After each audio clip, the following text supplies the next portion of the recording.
All right, folks, today's episode is with the wonderful Adam Becker. Adam is an author and has a new book called More Everything Forever, basically about crazy things that people believe in Silicon Valley. I love this book. Adam's other book, What is Real, is also worth reading. Please go check that out. Also, patreon.com/late night for a video version of this episode, as well as ad-free version. And if you sign up at the $5 a month tier or more, you get a mini episode every week as well. All right, enjoy this conversation with Adam Becker and go get this book because it rules.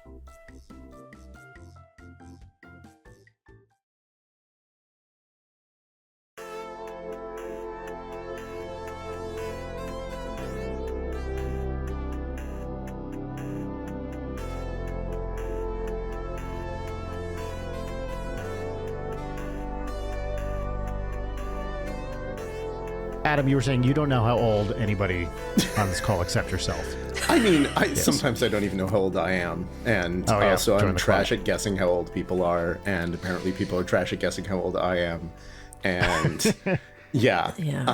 Okay, well, let's hear your best guess. Let's start with me, since I think you can make a pretty educated guess for I can me. make an educated guess about you. That's true.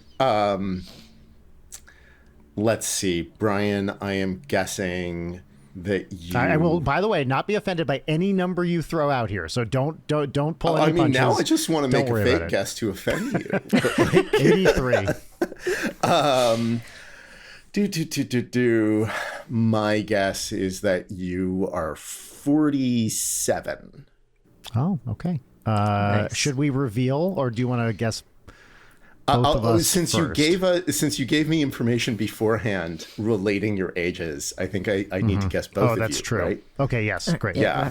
I mean, and you did also give me some information that I could use to guess about Leighton.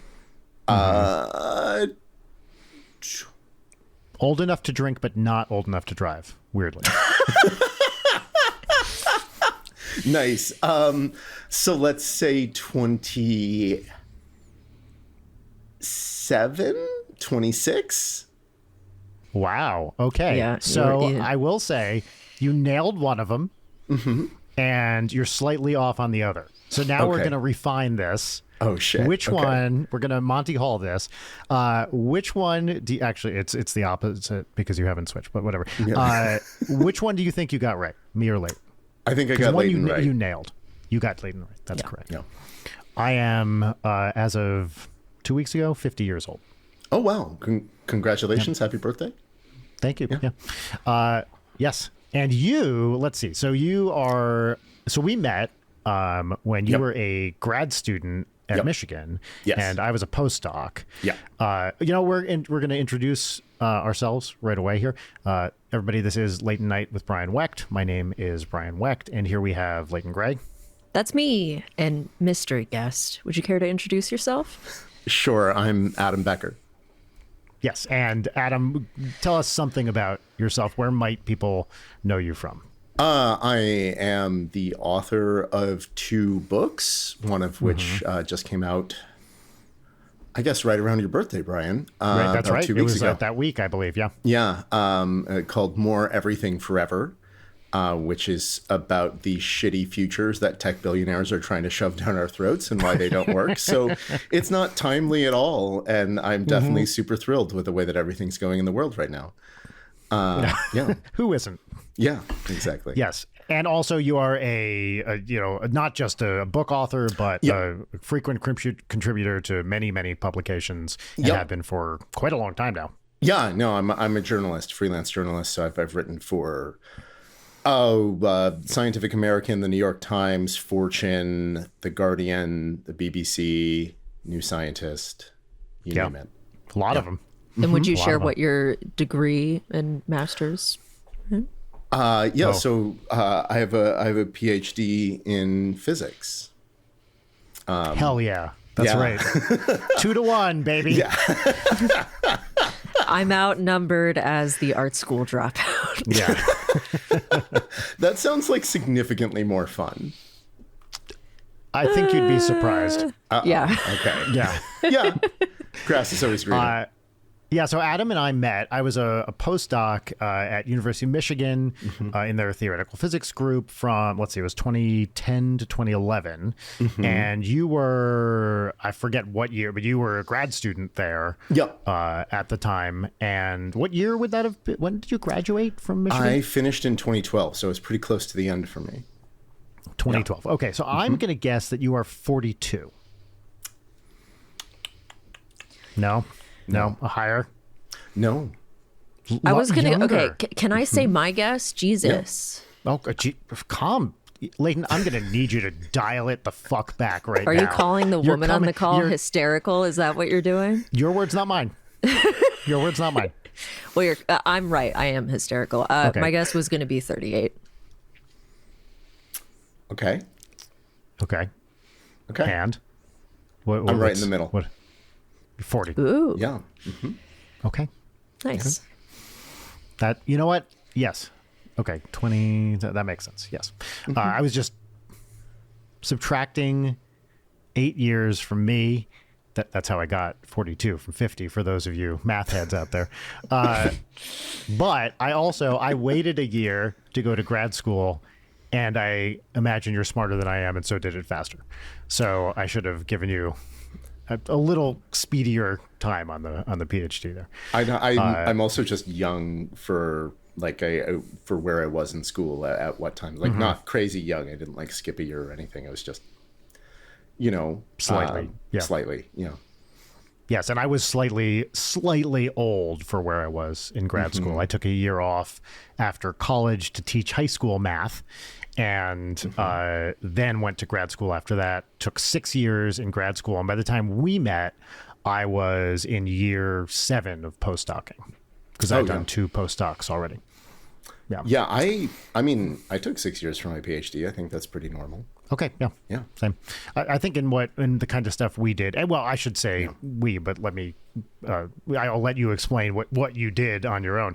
For the kind of stuff I did, I think there were some maniacs who did it in there were some ultra maniacs who did it in 3 years. Yeah. But standard was 5 or 6. Yeah. For most people. Yeah, I think that's right. And your specific specialty was Cosmology. So I was looking at what we could learn about the very early universe by looking at the way stuff in the universe is arranged right now, and trying to figure out various properties of physics at work in the very, very early universe.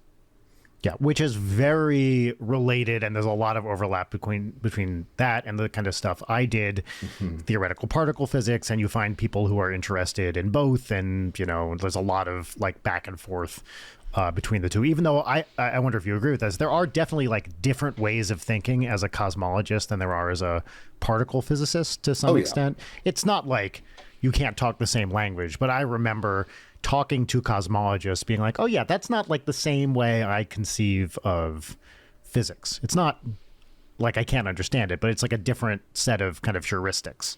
Yeah, definitely. It's pretty different when you've got, particle physics, you have experiment that you can look at. You have big particle colliders and stuff like the one out in Switzerland, CERN. And so you can look at the results of those experiments and perform experiments. Experimental cosmology is not really a thing. Nobody's building universes and then testing them. We've just got the one, and so that changes things. Yeah, no, true. Although for the kind of stuff I did, I was so theoretical. I was kind of string related and supersymmetry and that stuff that. What I was doing, you're right, in particle physics, there was plenty of experiments.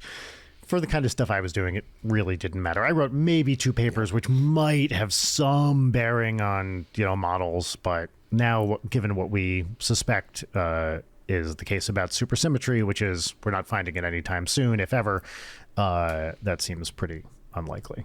So, yeah. So anyway, we knew each other from Michigan and just kind of stayed in touch. Over the years, and we have a lot of mutual friends in the science and science writing community. And I was, and I've told you this, and I've told many people this. Your first book was so great. So Adam's first book is called "What Is Real," and you're the expert, so I'll let you explain it more than sure. Yeah. than I will. I was also, before I jump into that, going to say, like, among other ways that we've stayed in touch is you referred me to an incredibly nerdy online trivia league that has become an enormous source of fun and competition and like just really, really nerdy shit. Yes. So this is Learned League, our invite-only online trivia site. I guess that is the right word. Competition. And you reached out. I mean, this is a long time ago now. This is probably 7-ish years ago. Something and I like think that. you said, hey, I don't know if you said, oh, I saw you do Learned League, or do you know anyone in Learned League or whatever. And I was like, dude, please come join.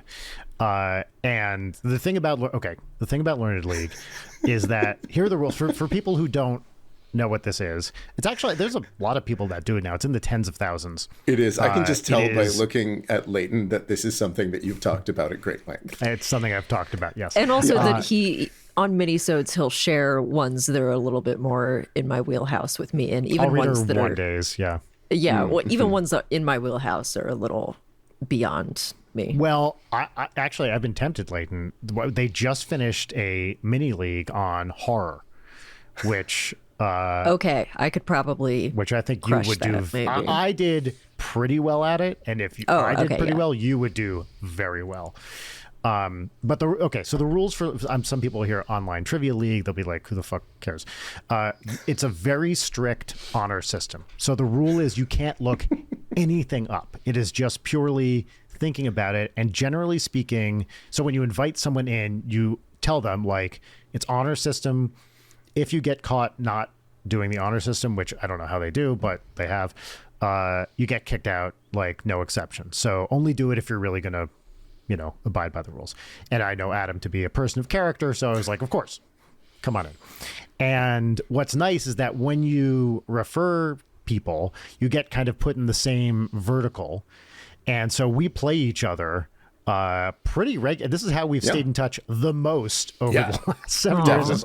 We'll text each other once every 3 months or so and be like, hey, I'm in. Here are my answers. There's a whole wrinkle here, which I'm not going to get into about. It's not just the number you get right, but blah, blah, blah. But we'll compare answers. And what's nice, Adam, about our matches is we kind of go back and forth. I think we're pretty evenly matched. Yeah. And what's nice about playing a friend is I know if there's like a science question, especially a physics question, which has happened in our matches, I'll be okay, well, we both know we're going to get this. There was some I can't even remember. There's some very basic physics question in one of our matches, and it's like, all right, everyone knows we're going to get that. But what's also fun about us is that we don't know each other that well, so I have no idea what your pop culture wheelhouse is, right?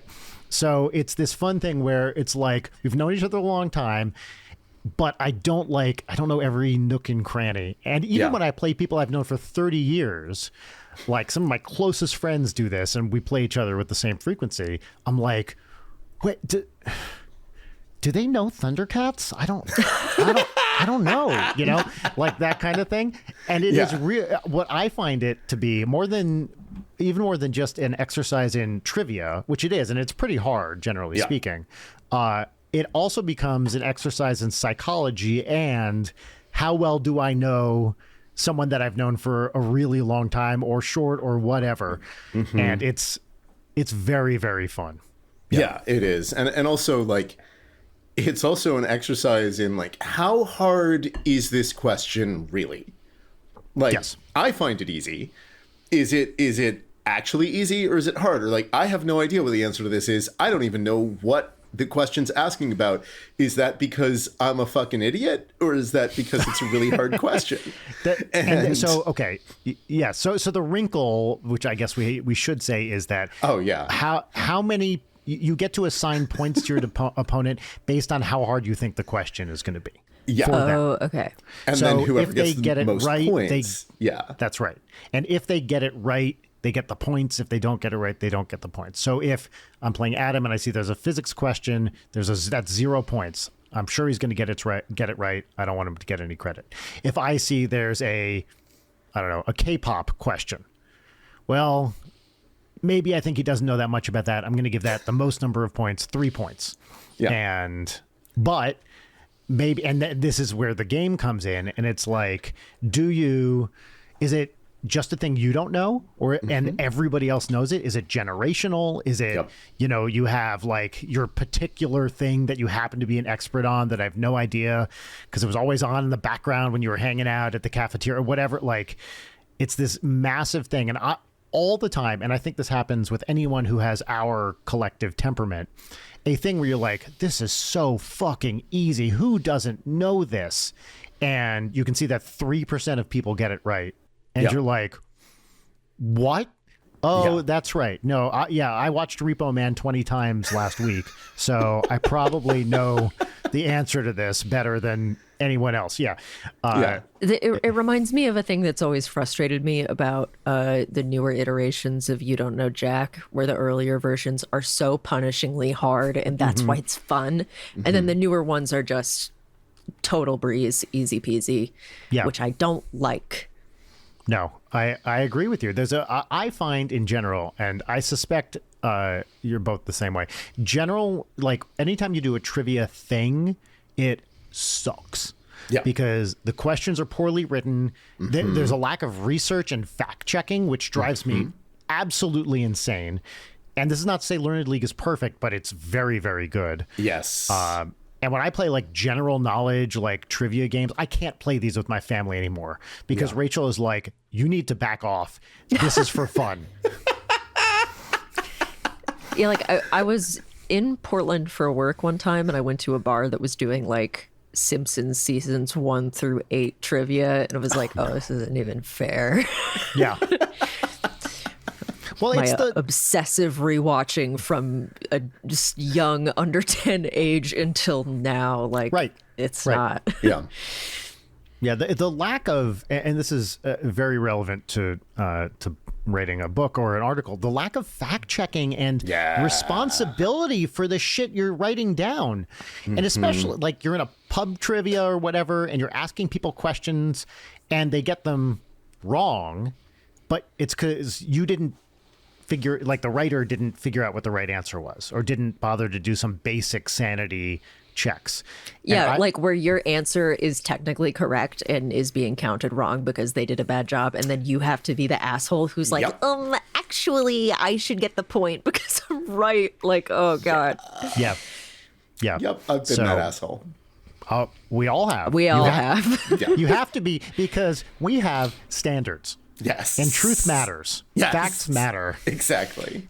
And even if it's just, if we let, this poorly written Simpsons question at pub trivia down the road that 10 people came to, if we let that slide, that's a slippery slope. Yeah, it's the image of the progressively bigger dominoes, and the tiny one is Simpsons trivia worded poorly, and the last one is heat death of the universe accelerated. Yeah, and then there's Doge in the middle, right? Like, God. Yeah.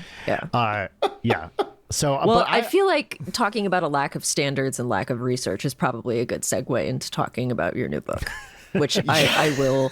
Which, sorry, not in regards to what you've written, but the topic and content. Yes! In regard to the subjects of your book, where what you have written and researched is so thorough and such a breath of fresh air, which I'll reiterate what I said before recording, that I've only gotten 50% of the way through. So for the latter half of it, I will rely on you two to discuss. But here's my emotional experience of reading it. Okay. Getting very angry. Yeah. And then you pop in with your analysis and your debunking, and I'm like, fucking thank you.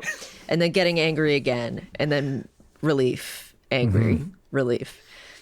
And then you'll pop in with like great prose about space, and it's like, oh, this is beautiful. Thank you. And then back to angry. Anyway. So do you want to maybe, Adam, as briefly as you want, and it doesn't have to be brief, can you tell us a little bit about what this, what your latest book is? Sure. Yeah. So it's about the really bad ideas that are really common in like among the leaders of the tech industry. Common and widely accepted. Yes, common and widely accepted among the leaders of the tech industry and like people that they fund about the future. So, you know, the most of which are pulled from science fiction and usually like poorly understood or misunderstood science fiction. So like ideas like colonizing the universe or you know, an AI god that's going to, you know, make us all immortal and upload us into computers, or an AI demon that's going to kill us all. That's the dog, huh? That's the dog. Yeah, yes. That's the demon. She's gotten like from the future coming back to punish us for talking about this. Yes. Maybe's Fantastic. Basilisk. Yes. Awesome. So yeah, stuff like that. And like these ideas are just sort of taken as the inevitable future that like has to be true and it is not really questioned, right? You know, Elon Musk, to pick on everybody's favorite billionaire punching bag, rightly so, he says that, you know, we got to colonize Mars and become a spacefaring civilization to preserve the light of consciousness and save humanity.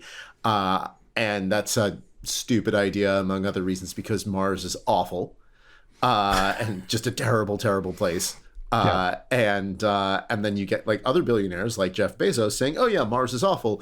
You know, that's a stupid idea. Why would Elon Musk want that? What we should do is we should build, you know, thousands of giant space stations and put 1 trillion people in them. That's what we should really do.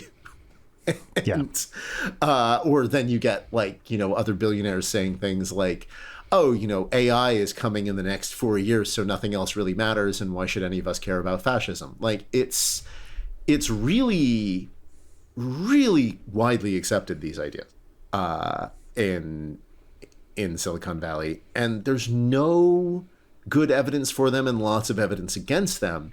But because the ideas are so weird and silly, or in some cases because they're sort of part of our cultural ideas about the future, like the idea that the future is inevitably in space, but because of all of that, they don't get questioned very much. And there's also, I think, this idea that tech billionaires know what they're talking about when it comes to technology and science because they work in the tech industry. And that's just not true. They don't generally know very much about science. They often don't know very much about tech. Sometimes they don't even know very much about the part of like the kind of tech that their own companies make. Because they are not engineers generally, or if they were, they're not anymore. So yeah, they're just rich, and that does not qualify them as experts on anything. So, and in fact, makes it worse. Like reading your book has come at a good time for me because I just read Careless People and then also Mindfuck, which I really loved, about the Cambridge Analytica by Christopher Wiley.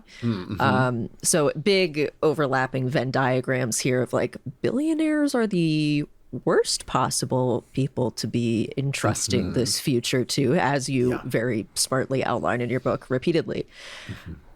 I did want to ask, this is my most shallow question about the book. You mentioned comparing the progression of human technology to this like wrong idea about it to the civilization tech tree. Yes. Oh, I knew the moment I read that sentence, I was like, Leighton's going to bring this up. I fucking knew it.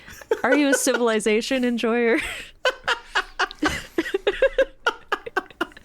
Need a sec. So let me tell you a story about me and Civilization. So like I grew up playing not Civilization but stuff like SimCity, right? Which I feel like is sort of like SimCity 2000 is kind of like a gateway drug to Civilization, right? Yeah. And there was this one night in college where, for whatever reason, this happened like maybe 3 times the entire time I was in college. I didn't have any work to do. I didn't have any problem sets or papers to write or anything like that, and I didn't have any plans. And I was talking with my friend Ben and told him that, and he said, well, I'm busy, but here, if you're not busy, I think you'd like this video game. And he gave me Civilization, and it was like Civ 3 or something. I don't know, whatever the latest Civ game was at the time, like 20 plus years ago. And so I take it back to my room and put it in my computer, and the next morning I see Ben at breakfast, and I give him back the disc, and I said, I need you to never give this to me ever again, because I have not slept since you saw me last, and you need to take this away from me, and I'm going to ask you for it, and you need to say no. And he said, okay. And that is the one time that I played Civilization. And that's how you've written 2 books. Yes. Because you have not been playing Civilization. That's right. Yeah, that's smart. My life would certainly be better if I uninstalled Civ 6 from all my devices and never touched it again. It's a problem. It's like hold on, let me check my Steam and see how bad this is. This certainly isn't as bad as hours? Are you looking at your hour log? Yeah, I'm 3 hours away from 700 hours. What? Fuck. Yeah. Fuck. And only 27. Yeah. Percentage-wise, that's amazing. Yeah, that's a lot of your life. Yeah, no, it is. And the sad thing is that's not my most played game in terms of hours. Wait, is it Cyberpunk? Is that the most? No, it is not. The most Fallout? is 1,200 for Dead by Daylight. And then okay, that makes sense. Second to that is Animal Crossing New Horizons for like 900 some hours. Cyberpunk is maybe 500, 600. Okay, but I have no If you add life. these hours together, that's longer than you've been alive. This is my concern about these numbers. I was playing it in the womb, man. That's right. Yeah. Well, I have a similarly shallow question. I have to look this up. No, I love this. I love this. And then I actually have some substantive questions. Okay, at the bottom of page no. Let's not do that. 224. Is this an intentional They Might Be Giants reference to the sun as a mass of incandescent gas? You say, the sun is a gigantic nuclear furnace where hydrogen is built into helium at a temperature of millions of degrees in its core. Is that intentional? Brian, look into your soul. Okay, it is. Yes. Obviously. Okay, great. Just making sure, because I read that, I wrote it down right away. I was like, it's got to be, right? Of course it is. Okay, I'm just making sure. Just making sure. No, you want to know... Oh, sorry. No, go ahead. Oh, you want to know... You want to know how big a nerd I am? And now I have to get my own copy of the book. This is how big of a nerd I am. If you flip through the book, you will find... I'm very excited about where this... I don't know where this is going, but I'm very excited about it. Oh, God, I'm really... Is there a puzzle in here, Adam? There's not a puzzle. I'm really... You're going to be disappointed, I'm afraid. Okay. Don't get too excited, but like one of my... Now I'm more excited. Okay, good. one of my like guiding philosophies in writing is that if you are not having a good time writing, then no one is going to have a good time reading it. I love that. Yes. Couldn't agree more. Yeah. And so, of course, this is a problem for exactly the reason that Leighton pointed out, which is that, this is an incredibly infuriating subject. And yeah, there's some real joy to be derived from getting to carefully and meticulously tear these people into tiny little pieces and then rip them up and jump up and down on them. And like in a righteous and factually based way. But, that's only going to get you so far when you're spending like your entire waking life writing a book like this. And so you have to find ways to amuse yourself. And one of them is, putting in stuff from They Might Be Giants. And another one is hiding a Simpsons quote in the endnotes. And I missed that. Oh, yeah. I will admit, I didn't read all the endnotes. That's totally fine. There's like 50 pages of endnotes. Yes. Yeah, exactly. No, the Simpsons quote, which is not what I grabbed the book to tell you about, because I mean, it's just one Simpsons quote. I know what it is in the main text of the book toward the end. I'm talking about how a lot of billionaires have this idea that, they must be the smartest people alive because they're the richest people who've ever lived. And so if somebody else is smarter than they are, like, why are they so poor? And so then there's a note for that. And if you look at that note, I have a reference to somebody talking about it. And then I say, see also Homer Simpson. If he's so smart, how come he's dead? Okay, I did read that one. Yeah. Yes, a great quote. Yes, it's one of my favorite Simpsons quotes. But no, the reason I grabbed the book, like, you want to know if that's an intentional They Might Be Giants reference. Of course it is. But there's also, I mean, as you sort of learn if you read this book, I'm a huge Star Trek fan, like Star Trek mega nerd. And so one of the things I did to amuse myself, if you flip through the book, you might notice in various places, like, for example, you might notice on page 178, I talk about fields of gas light years wide collapsing to form new stars with strange new worlds coalescing around them. Yep. Right? And then a couple of pages later, you might notice that that I talk about new life and new civilizations. And if you go through the whole book, you will find the entire opening monologue to Star Trek The Next Generation in the book in order. That's awesome. Amazing. Fantastic. I love that. That's a great Easter egg. Have you brought this up before? In a podcast? No, I don't think so. Okay, great. Yeah, You heard it here first, folks. Yes. This seemed like the right environment for it. Absolutely. That is awesome. Thank you. Yeah. think- Go ahead. I have a couple more slightly shallow questions. No, this is great. Yeah. My first one is, have you read the novella Metamorphosis of Prime Intellect? Yeah. Yeah, I have. What's your take on it? Well, I have not. So can you explain what this is? Leighton? You get 5 words. Just real roughly. Graphic, Okay. bizarrely horny, Still good. Great. That doesn't explain what it is, but it's like my favorite types of violence. yeah.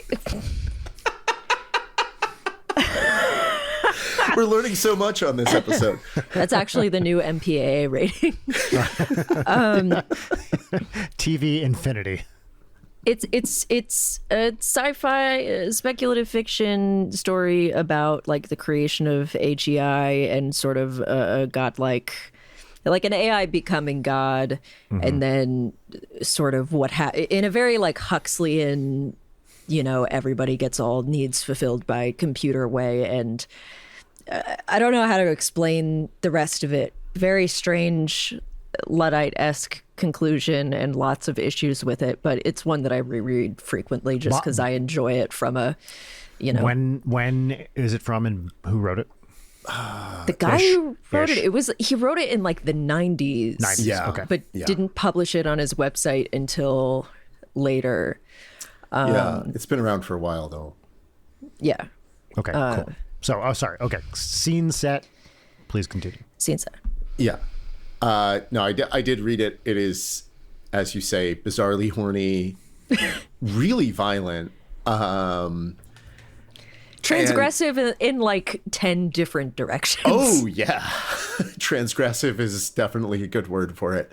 Yeah. And, like, intentionally so, right? Like, it's not like... I mean, the guy is definitely... He must be telling on himself in some way, but it's hard to tell exactly which way. He is deeply horny for Caroline and, like... Oh, yeah. Yes. But she's such a ridiculous character. She's an insane and yet character.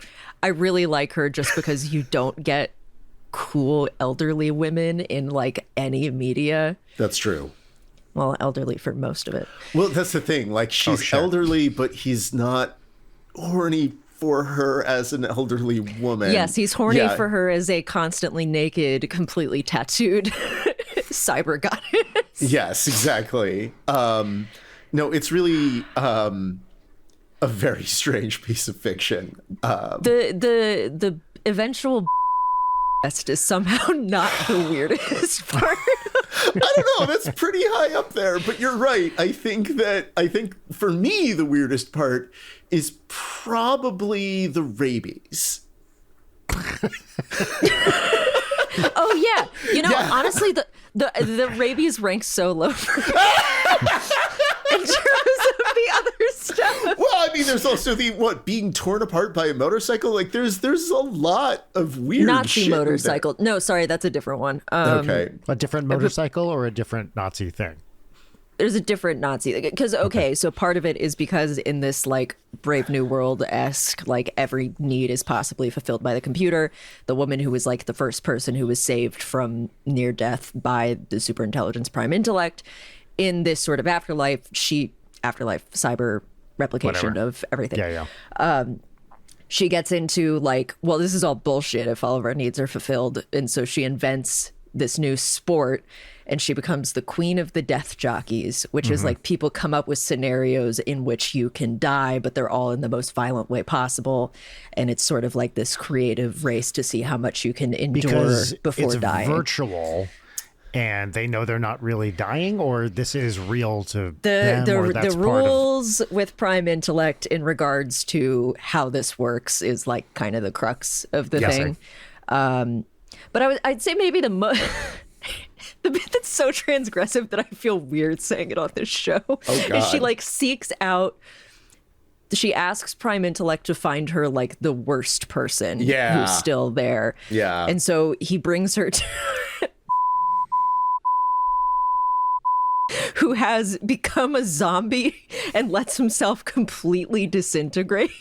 Yeah, and then really just becomes zombie again. Yeah. Oh my God. So they can bone, and they just kind of become friends with benefits and come up with this death jockeying thing where like they just have these prolonged fuck marathons that involve him killing her as slowly as possible. I kind of blocked that part out, apparently. I remember it now that you say it, but oh God. I hope your PR person is happy with this interview. Yeah, I don't know. I think she's really going to enjoy it. I don't know how she's going to feel about this one. bleep some of it, which I think will make it funnier if we bleep extended things that I'm saying.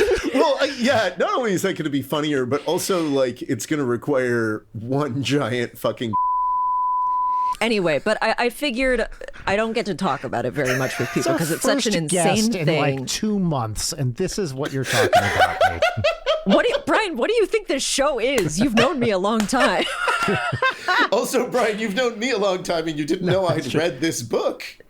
Oh, yeah, that's true. Okay. So I never get to talk about it. You two are very happy together. In reading this, I was like, if there's one person who's read this that I can talk to about this insane thing that I recommend to specific people who I know, not that they'll think I'm crazy, but who already know that I'm crazy, where I'm like, okay, you'll vibe with this. But I even searched through the Kindle because I was like, does he mention it in this? No. Maybe. No, I do not. Which, the answer is no, which is good. Anyway, that's Metamorphosis of Prime Intellect. I wanted to which, hey, if you're listening to this and any of it sounds interesting to you, it's a quick read and I enjoy it a lot. Despite everything that we just talked about. Yeah. I will flag that I love that the book starts with the Torment Nexus tweet. Oh, I was very excited to read the Torment Nexus tweet right away. Yes. It sets things up very nicely. Thank you. I had to actually email the guy who tweeted it to get permission because it's the whole tweet, and so that's like a complete work. And I had to say, hey, is it okay if I reproduce the entire tweet in this book? You will be on a page of quotes alongside Ursula Le Guin and James Baldwin. Does that sound good to you? And he was like, yeah, sure. That's awesome. Yeah, that's a beautiful, beautiful thing, and I think it sets things up nicely.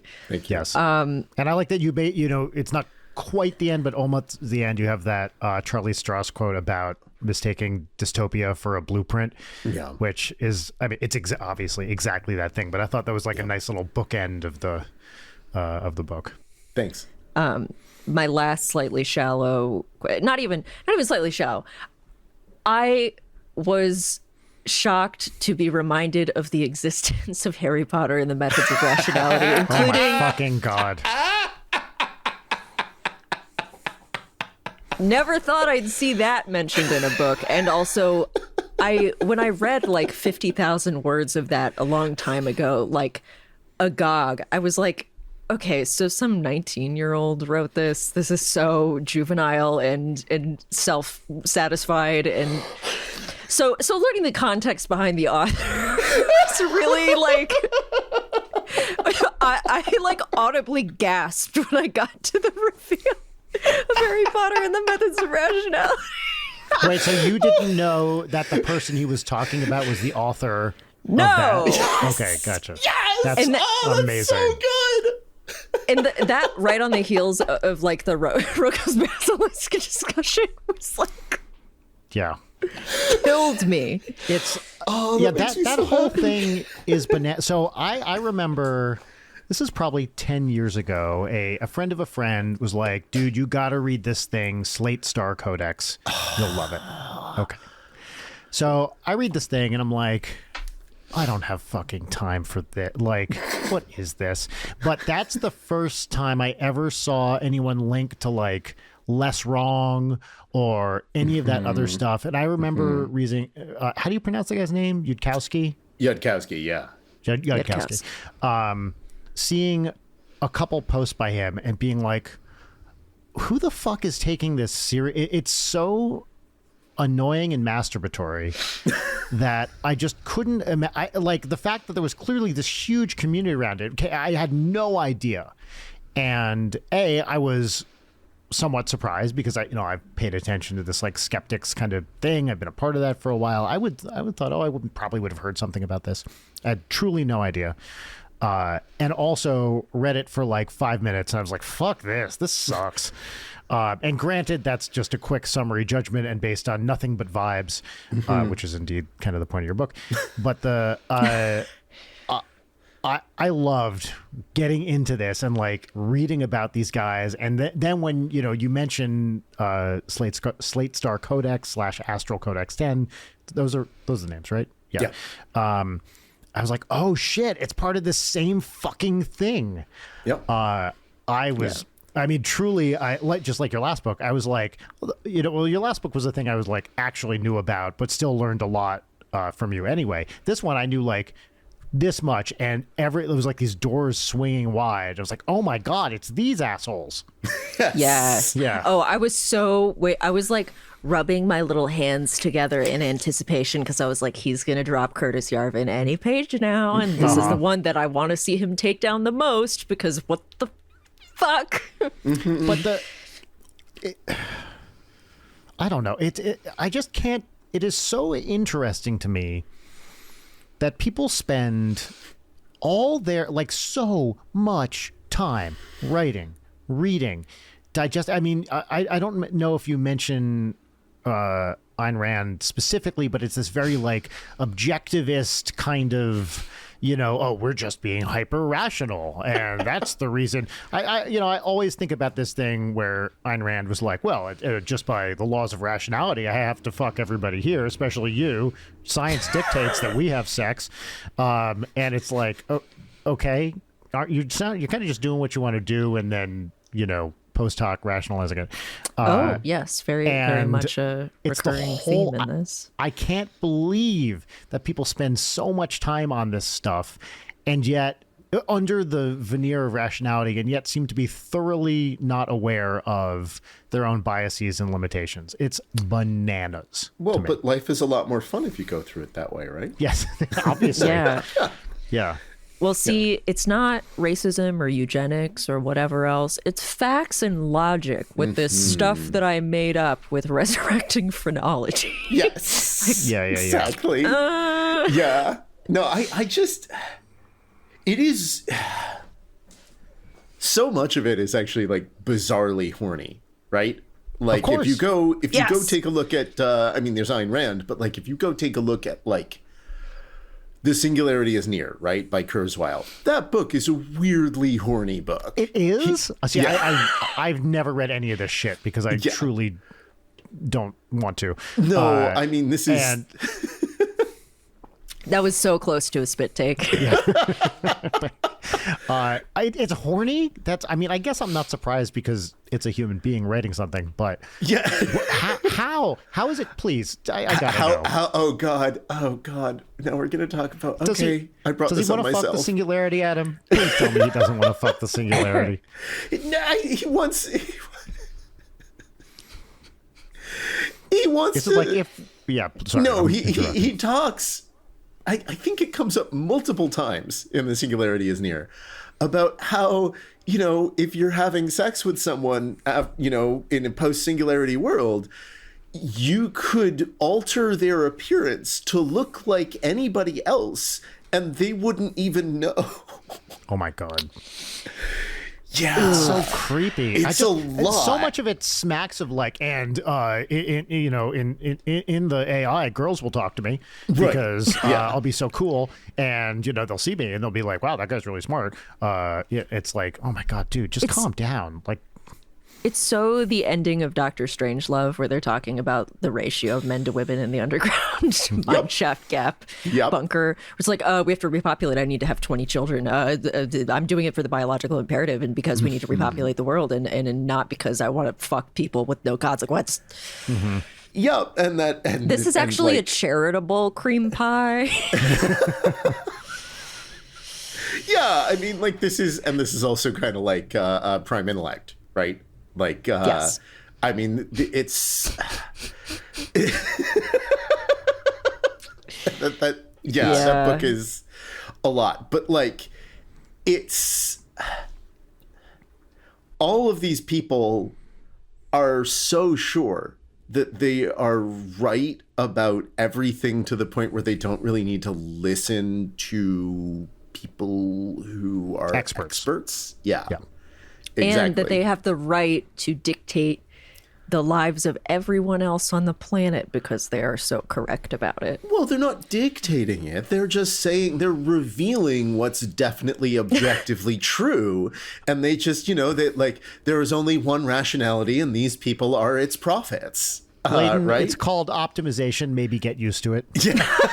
God. Moving fast and breaking things. And, we know that company towns always went really, really great when they were made. So let's do company nations, and then you can spend your company script. In your company universe. Yeah, it'll be great. We'll have a couple of people own everything, and yeah. Yeah. Why not? Right? And one gets the sense, and tell me if you agree with this. Yeah.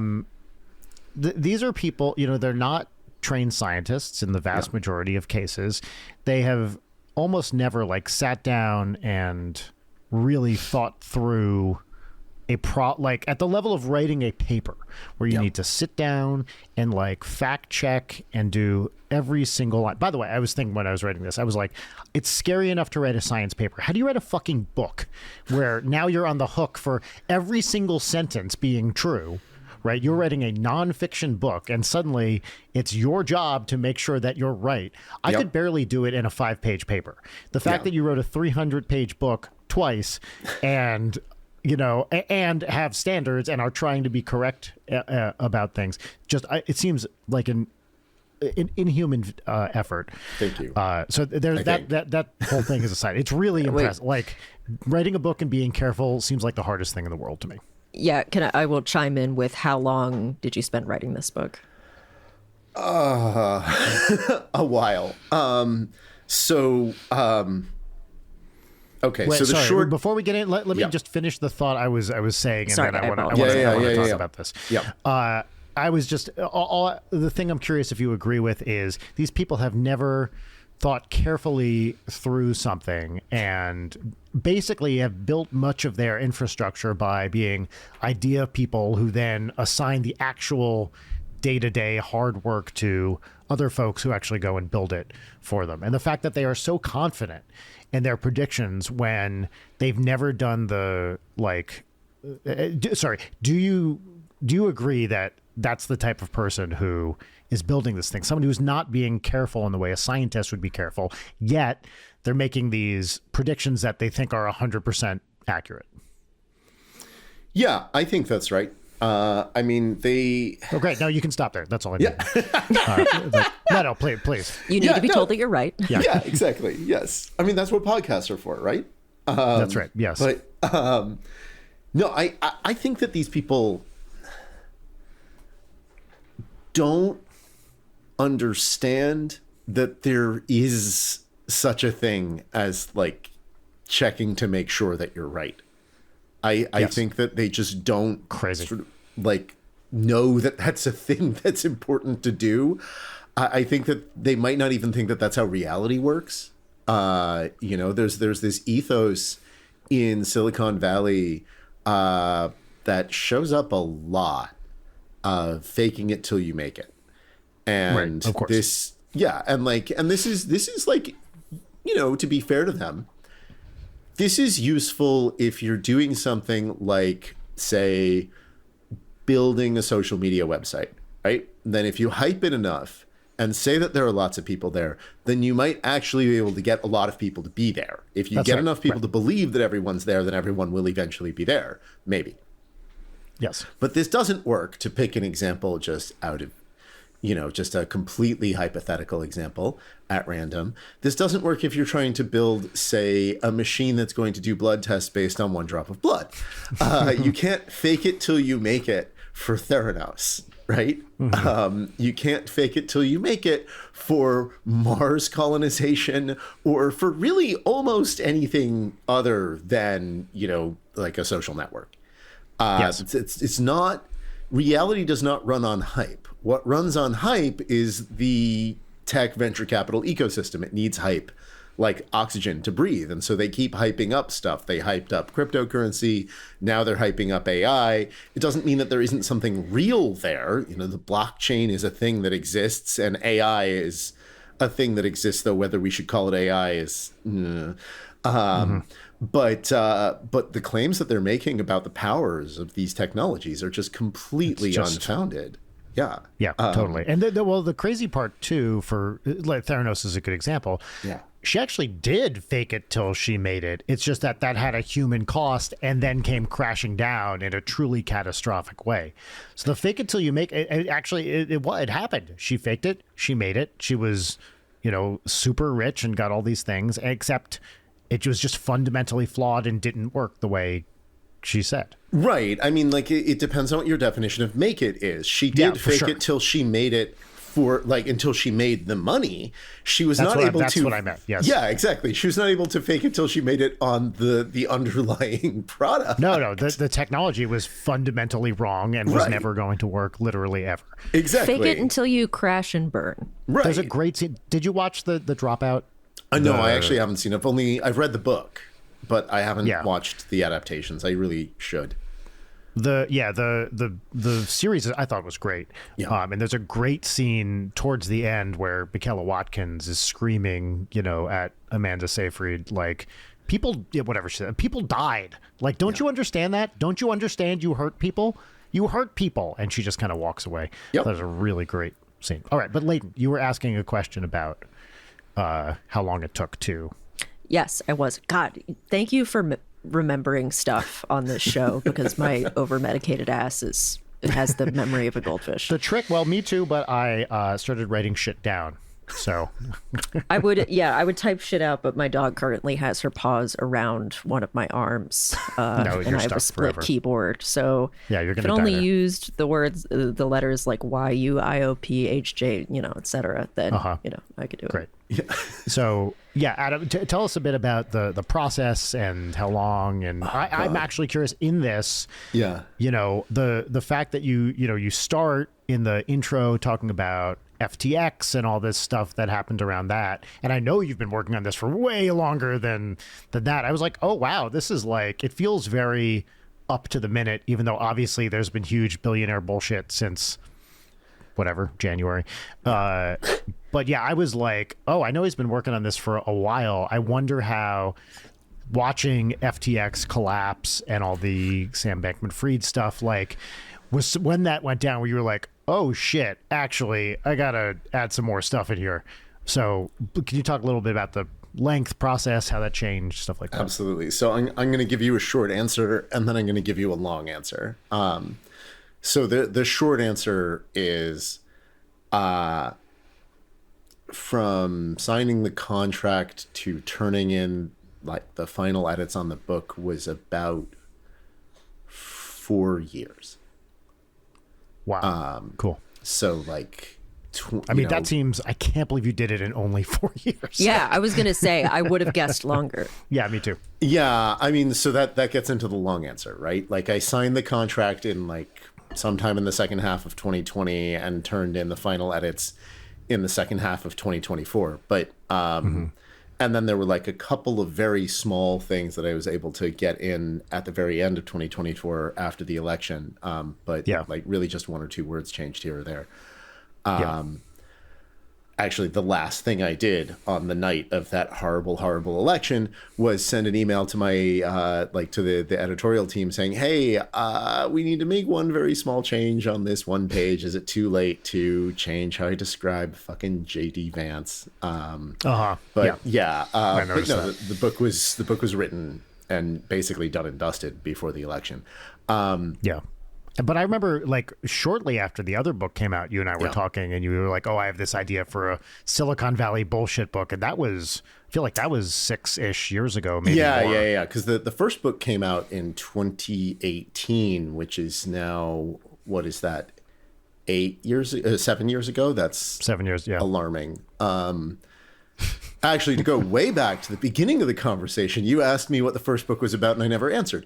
The first book was about the sordid, untold history of quantum physics, and there's a line that I really like about like first books versus second books, which is like if you take, say, 2 years between signing your first book contract and that book coming out, and then it takes 4 years between signing your second book contract and that book coming out, which book took longer to write? And the answer is the first book, because it took your entire life up until signing the contract plus 2 years to write that, and you only had 4 years to write the second book. It's like a second. People say this about second albums. Exactly. Too. That's right. Yeah, it's the same thing. And this was definitely a more difficult and twisty road. But one of the things that I tried to do was say, okay, for the next book, I want it to be about something more directly political, because there are political dimensions to like the history of quantum physics that I laid out in the first book,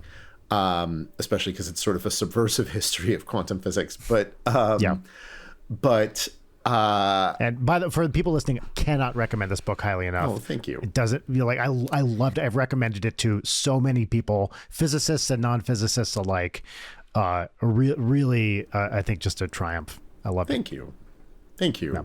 Yeah, I remember, I think the same conversation that you're remembering, coming down to LA and talking with you after you read the first book, and like you were raving about it, and that was really nice. I meant every word. I know you did. Thank you. But so when I was thinking about the second book, I wanted it to be more directly political, but I was also thinking it would be nice to try to get around as much of that second book problem as possible by picking something that I've already done a lot of thinking and research about, even though I didn't like necessarily think about it as a book, right? Like the first book, I knew years and years before I even thought about actually trying to make the book happen. I knew that there was a book in there and that I wanted to write it. I just didn't know how to make that happen. This book wasn't like that, but it is true that I'm a huge science fiction nerd and that I've been following these people online for a really long time because, like, it's similar to both of the stories that both of you said. Like, somebody years ago pointed me towards something that Yudkowsky wrote. I think it was one of his other pieces of fiction, not Harry Potter and the Methods of Rationality. Somebody pointed me toward Every that. time you say the fucking title, I know. I'm just like, what are we doing, guys? Okay. Wait, So- also, did we define that for the listener? Just to take a quick detour. We did. Like we Harry did Potter not. and why Brian Wecht is the most attractive person in the world. No, like it's like Harry Potter and how to be right all the time. Like I just So the book. Harry Potter. Air quotes for the non-video watchers. Harry Potter and the Methods of Rationality is a piece of fan fiction, a pretty popular piece of fan fiction, Harry Potter fan fiction, written by this guy, Eliezer Yudkowsky, who says that he's an AI researcher and is one only by dint of like everyone believing it when he said it. He has no training. He just, I mean, not that you necessarily need a lot of training to do any particular thing, but like he is Is he publishing papers? He's not publishing papers, I mean, not right? really. Yeah. No, he's self-taught in like the and again, I don't want to like diminish the contributions that have been made to many different fields by self-taught people, but Yudkowsky's self-taught in the worst way. He's like convinced he knows everything, and in fact knows not a whole lot. Fake it until you're one of the most insufferable people possible. Exactly. I'm right here, lady. Yeah. I'm right here. Yeah. But yeah, no, he wrote this really long piece of Harry Potter fan fiction that is like with like a thinly veiled self-insert as the main character, like the total what is it, Gary Stu, Mary Sue thing. I was going to say AI Sue. Yes, AI Sue, exactly. And so it's basically like, but what if Harry was like a big nerd who knew everything? And owns everyone with facts and logic. Exactly. An 11-year-old talking like, yes. like a full-grown adult who is definitely not the author's self-insert. Have both of you read this entire thing? Not the entire thing. I've read more than I should have. More than I should have is a good description for me. I have read more than 50% and less than 100%. Is this our next bad book club, Layton? Oh God, Brian, please no. Okay. Well, I'll think about it. Okay, But great. what's the comparison that you made to War and Peace in terms of the word length of this thing? It's longer.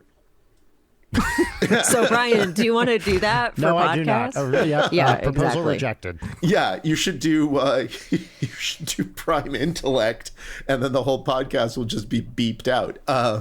Yeah. But Oh my God. Yeah, but look, you know how in like in books, in like fantasy books, things have true names that give you power over them and reveal their true nature. Yeah. Okay. So the true name of my book, More Everything Forever, the true name of the book is These Fucking People. because these fucking people, like, and so I've been tracking these fucking people since like 2010 or whatever, and I'd been familiar with some of this stuff since before that. Like, you know, I had heard of Kurzweil and the Singularity probably sometime in college, and I had a friend who was briefly really into that stuff until he realized that Kurzweil was wrong about everything. Yeah, exactly. And so like I thought, okay, you know, something about that could work. So there's a sense in which I've been sort of working on research for this book for many years, because I've been tracking like Less Wrong and Slate Star Codex and The Effective Altruist for a long time. But there's also a sense in which it was shorter than 4 years, because originally the book, like I had the wrong idea about what the book was going to be. I had this idea that the book was going to be about science denial in the tech industry. Which was that's the way I remember you describing it to me when you were first talking about it. Yeah. And so I came to that because of this crazy fucking thing that happened where this is a really long story. I'm going to give you just the short version, but like I almost got hoodwinked into writing for an online science magazine that actually published creationist nonsense alongside real science. And and I went and digging into like where they were getting their money from and found out that it was all from Peter Thiel. And that got me thinking, okay. Which you talk about this briefly in the exactly, in the book as well, and so like Peter Thiel is, you know, this big tech venture capitalist, and people generally think of tech people as being, you know, knowledgeable about science, but Peter Thiel thinks that evolution is not necessarily true. Yeah, exactly. And Peter Thiel's also just a nightmare person, but I think he's got. I love him. I think he's amazing. Just you might disagree with his methods, but you got to admit, even you, got to admit, he's fucking cool. No, okay. I feel facial expression you just made. Okay. I'm gonna do. Brian's doing a bit. I know this Brian's is a doing recurring it. thing No, where we I've say that never done people a bit. who I've suck never are done a really bit, cool. Leighton. Okay, I've shut the never fuck done a up, bit, and Brian. I'm not starting Brian and yet. I love doing this thing where we say we love someone reprehensible and that they're, you got to admit. Yeah, they're a no, good guy. I know Brian's doing a bit, and I'm gonna unleash I'm not. on that bit using a different bit from Drill. Okay, you do Great. not, under any circumstances, have to hand it to Peter Thiel. gotta hand it to Okay, Yes. That's the perfect response. Yes. thank you. I will face God and walk backwards into hell. Yes, exactly. There are actually several Drill tweets in the endnotes. Like there are Oh, right, several yeah, there have spots to where be. I'm like, see also, and then just a link to Drill. And like there's Yeah. this one part where I'm quoting Mark Andreessen insisting that he's not resentful at all. And so when I cite that, I have see remember also. that, Yeah, and see also, and it's the Drill tweet that's like, and another thing, I'm not mad. Don't print in the newspaper that I got mad. That was going to be the corn cob I am not owned Yes. tweet. Oh God, I love that tweet. No, I mean, So good. there was even, I was giving a talk about this book once, and somebody was like, well, what's wrong with all of these groups? You know, they're sources of new ideas. What's wrong with new ideas? And he said that, and my response was, well, there's a difference between good ideas and bad ideas. And I was just thinking of the Drill tweet. There's zero difference between good things and bad things.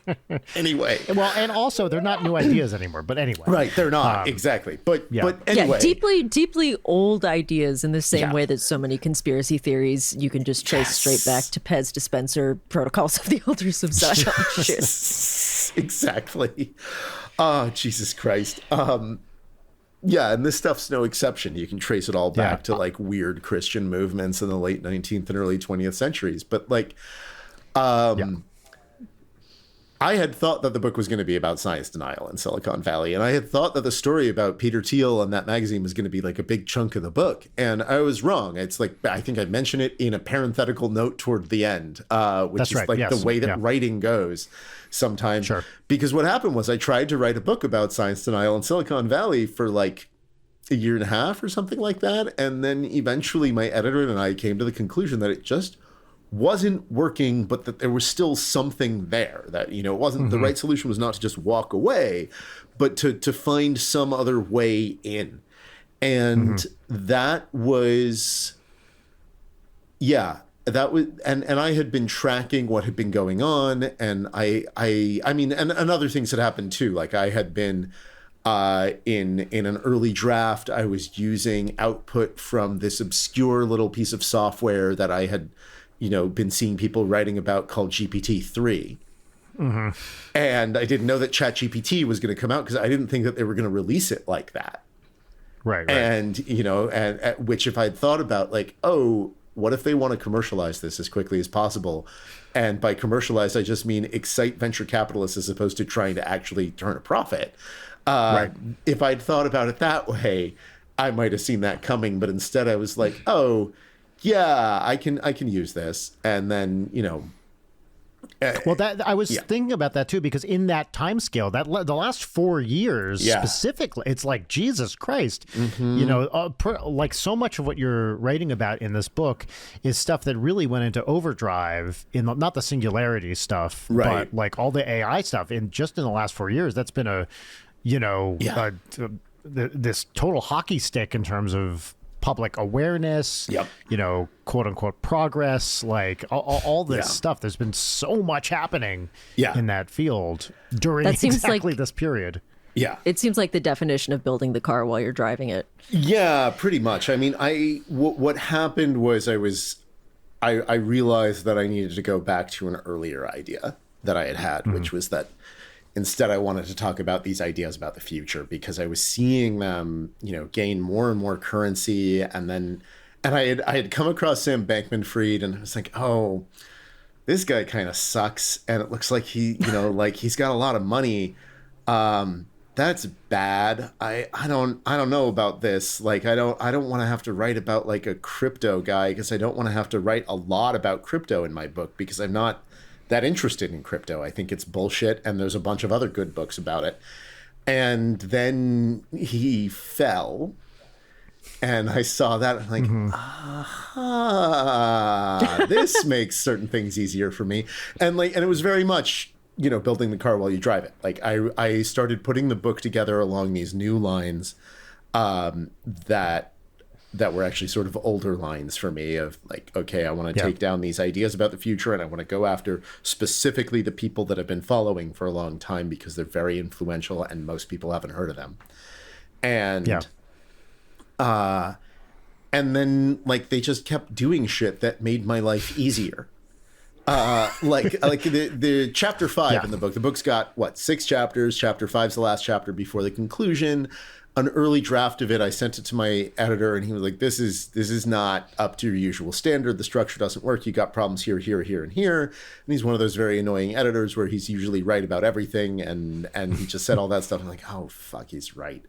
What the fuck am I gonna do?" And then a week later, Mark Andreessen drops this totally fucking unhinged manifesto, talking about taking over the universe. And I look at this, I'm like, "Oh, this is awful."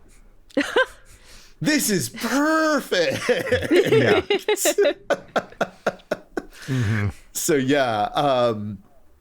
but it on the one hand, things have been happening quickly over the last 4 years, but on the other hand, because I've been following these people for such a long time, and in a sense, I just haven't seen anything new. What I've seen is just amplification of existing stuff. And so that made me feel more confident about it. I mean, and also I was just filled with constant, sweat-drenched fear all of the fucking time. Fear of what? Being wrong, of people being coming after you, fear of what? Oh, just fear all of the of subjects. Yeah. I mean, what they are doing. Fear of the world. There's right. Also, all of the above, right? Yeah. These things are not mutually exclusive. It goes back to what you were talking about, Brian. That it's tough enough to put out a paper, to put out a book with your name on it, and be worried about everything that's in it. I was very lucky. I don't know if they're going to want me to mention them on this podcast, but supposedly I'm supposed to. I had a grant from the Alfred P. Sloan Foundation to write this book. And one of the things I used that money for was to hire a fact checker.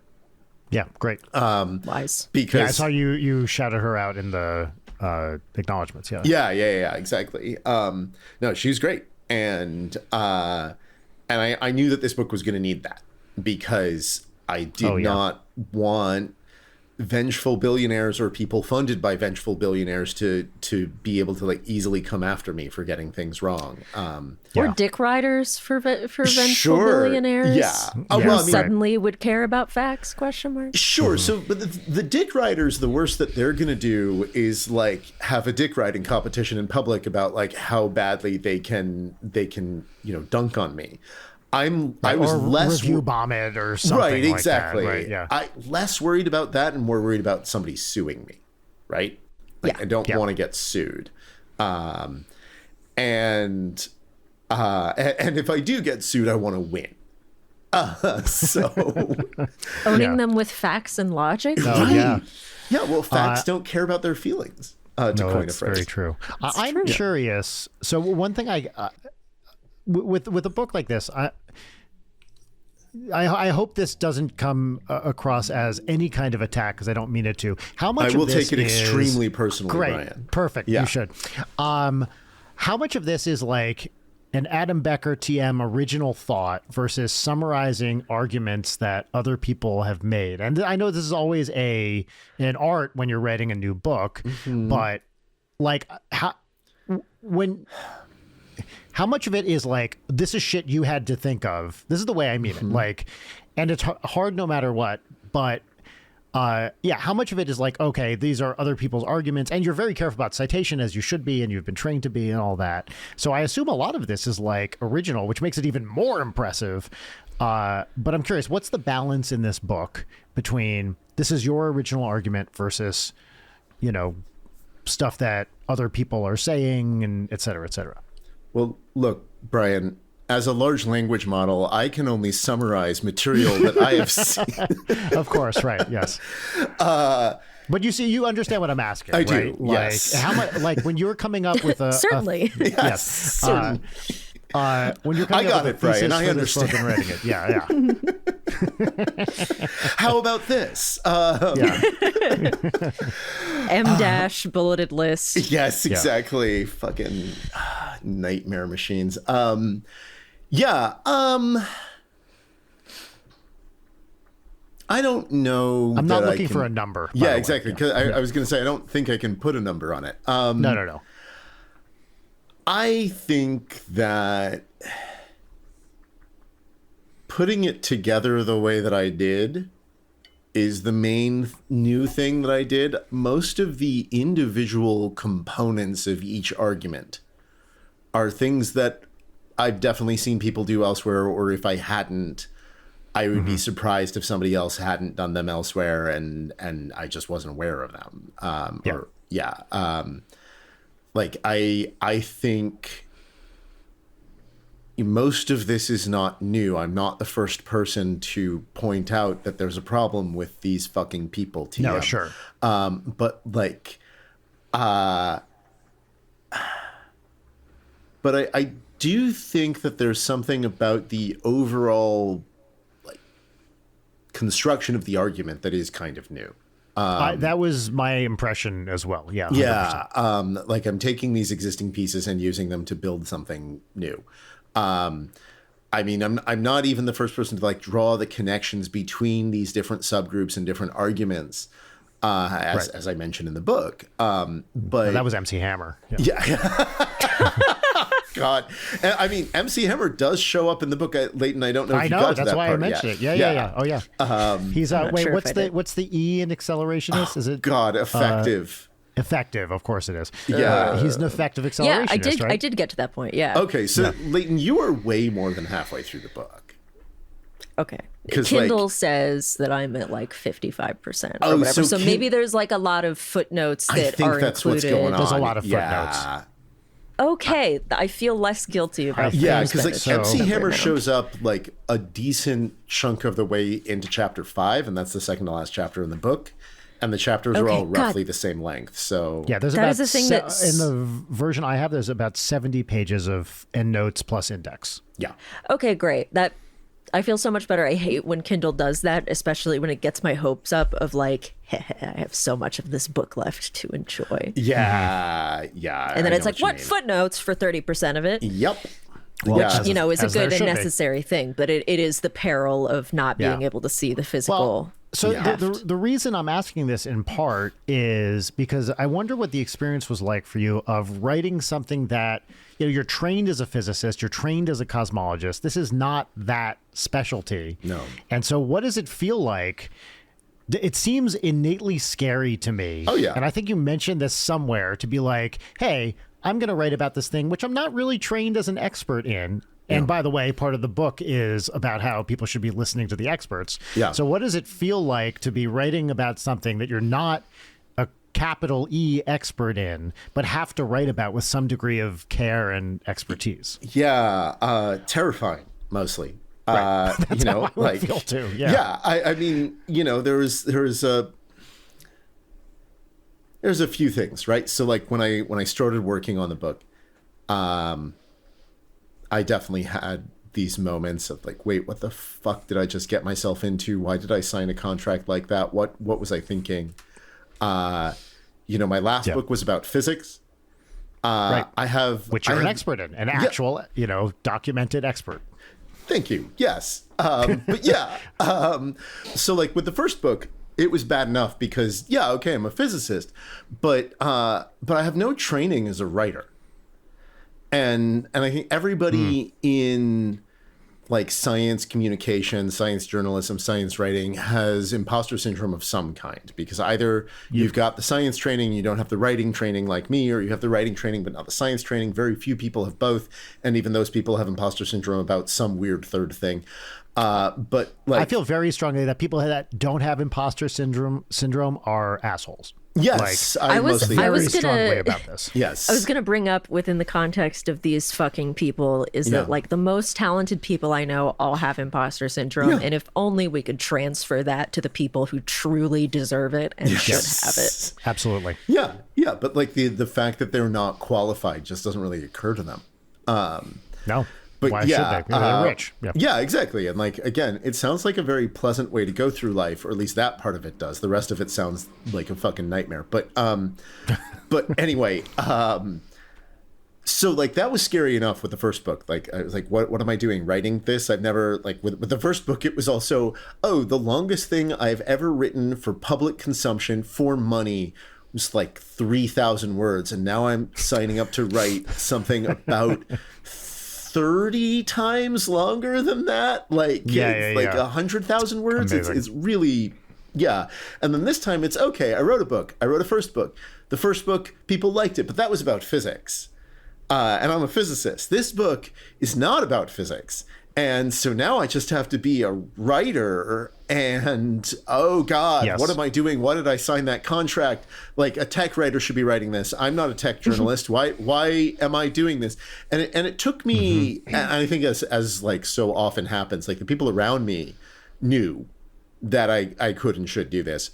And understood why, and it took me longer than it took them to understand that. Like or at least to understand it sort of more fully. I mean, I'd understood it at some level, and that's why I did sign the contract. But it was a bad time there for a little while, and I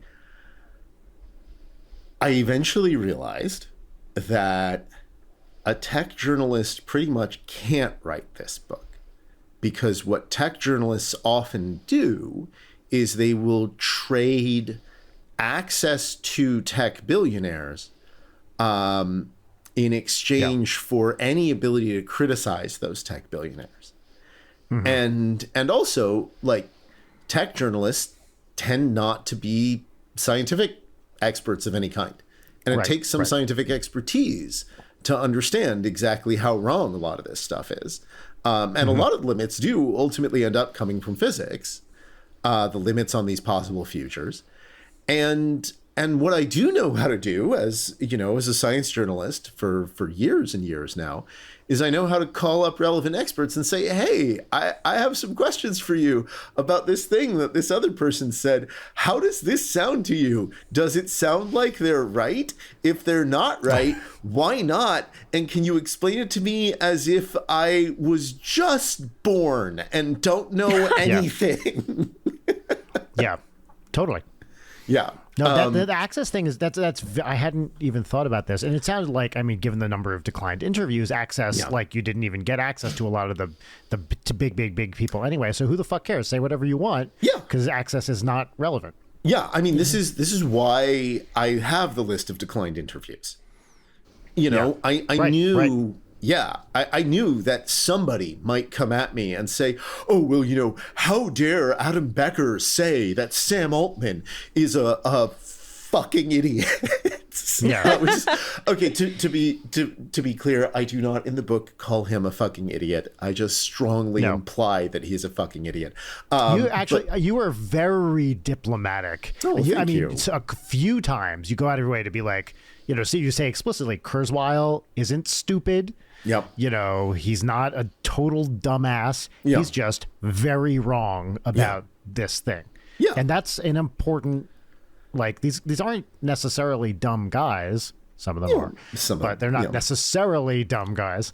But you can be very smart and also very wrong, as anyone who spent any time in academia knows. Yeah. I mean, first of all, you'll note that I didn't go out of my way to say that Sam Altman was a smart guy. I did notice that, yes. But also, like, yeah. You know, okay.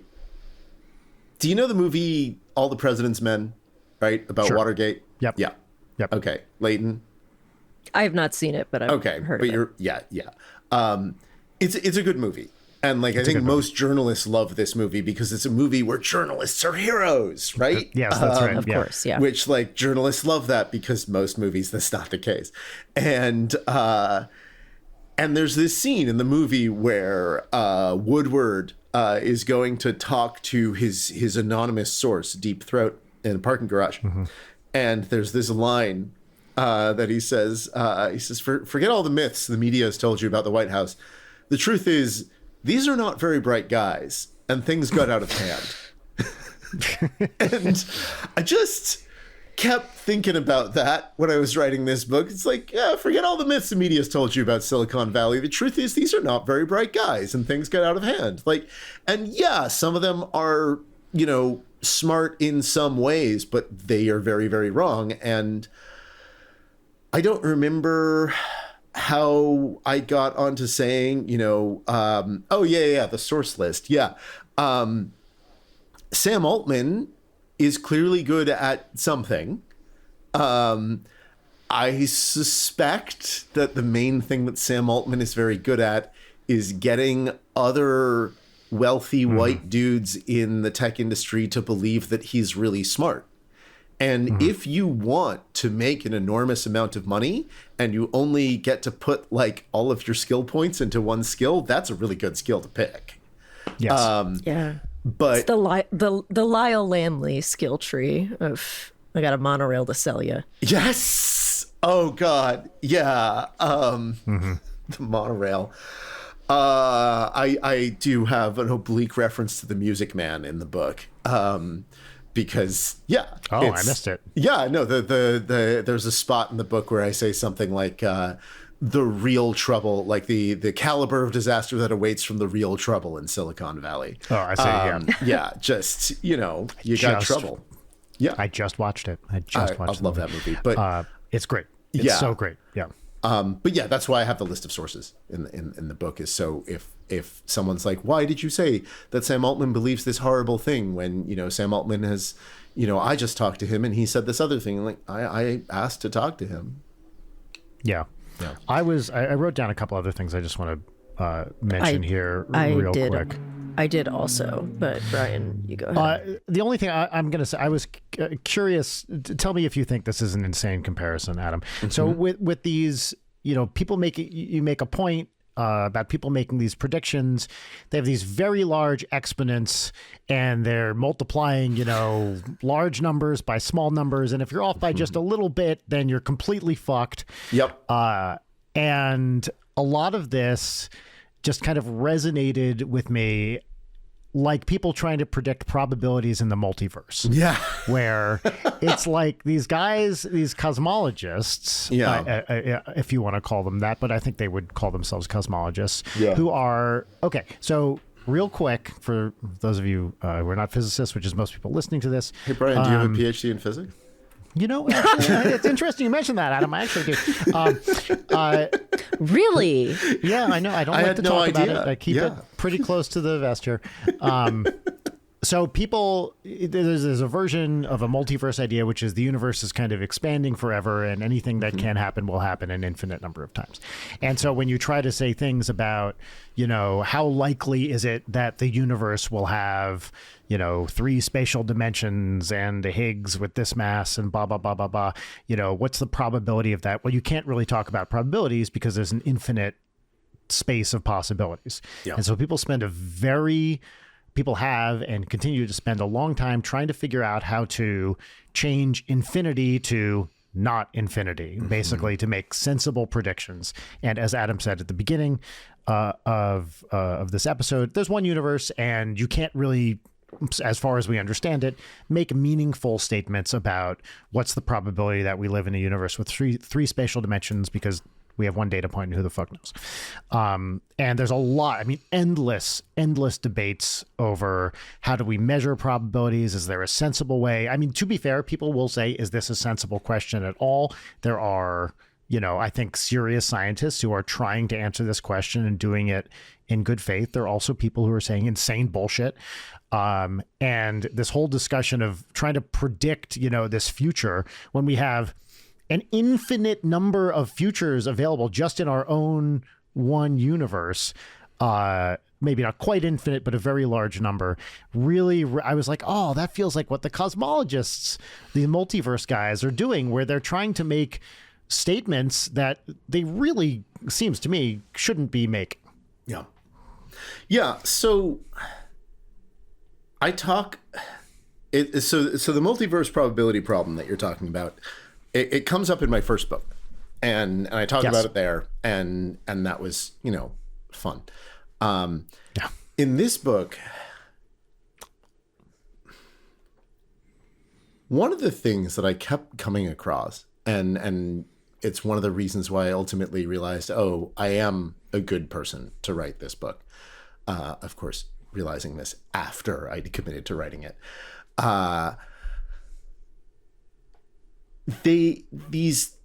These fucking people, you know, people like Yudkowsky and the effective altruists and the long-termists and all these other people I talk about in the book, and people like, you know, the tech billionaires like Musk and Altman and Andreessen and you know, Bezos.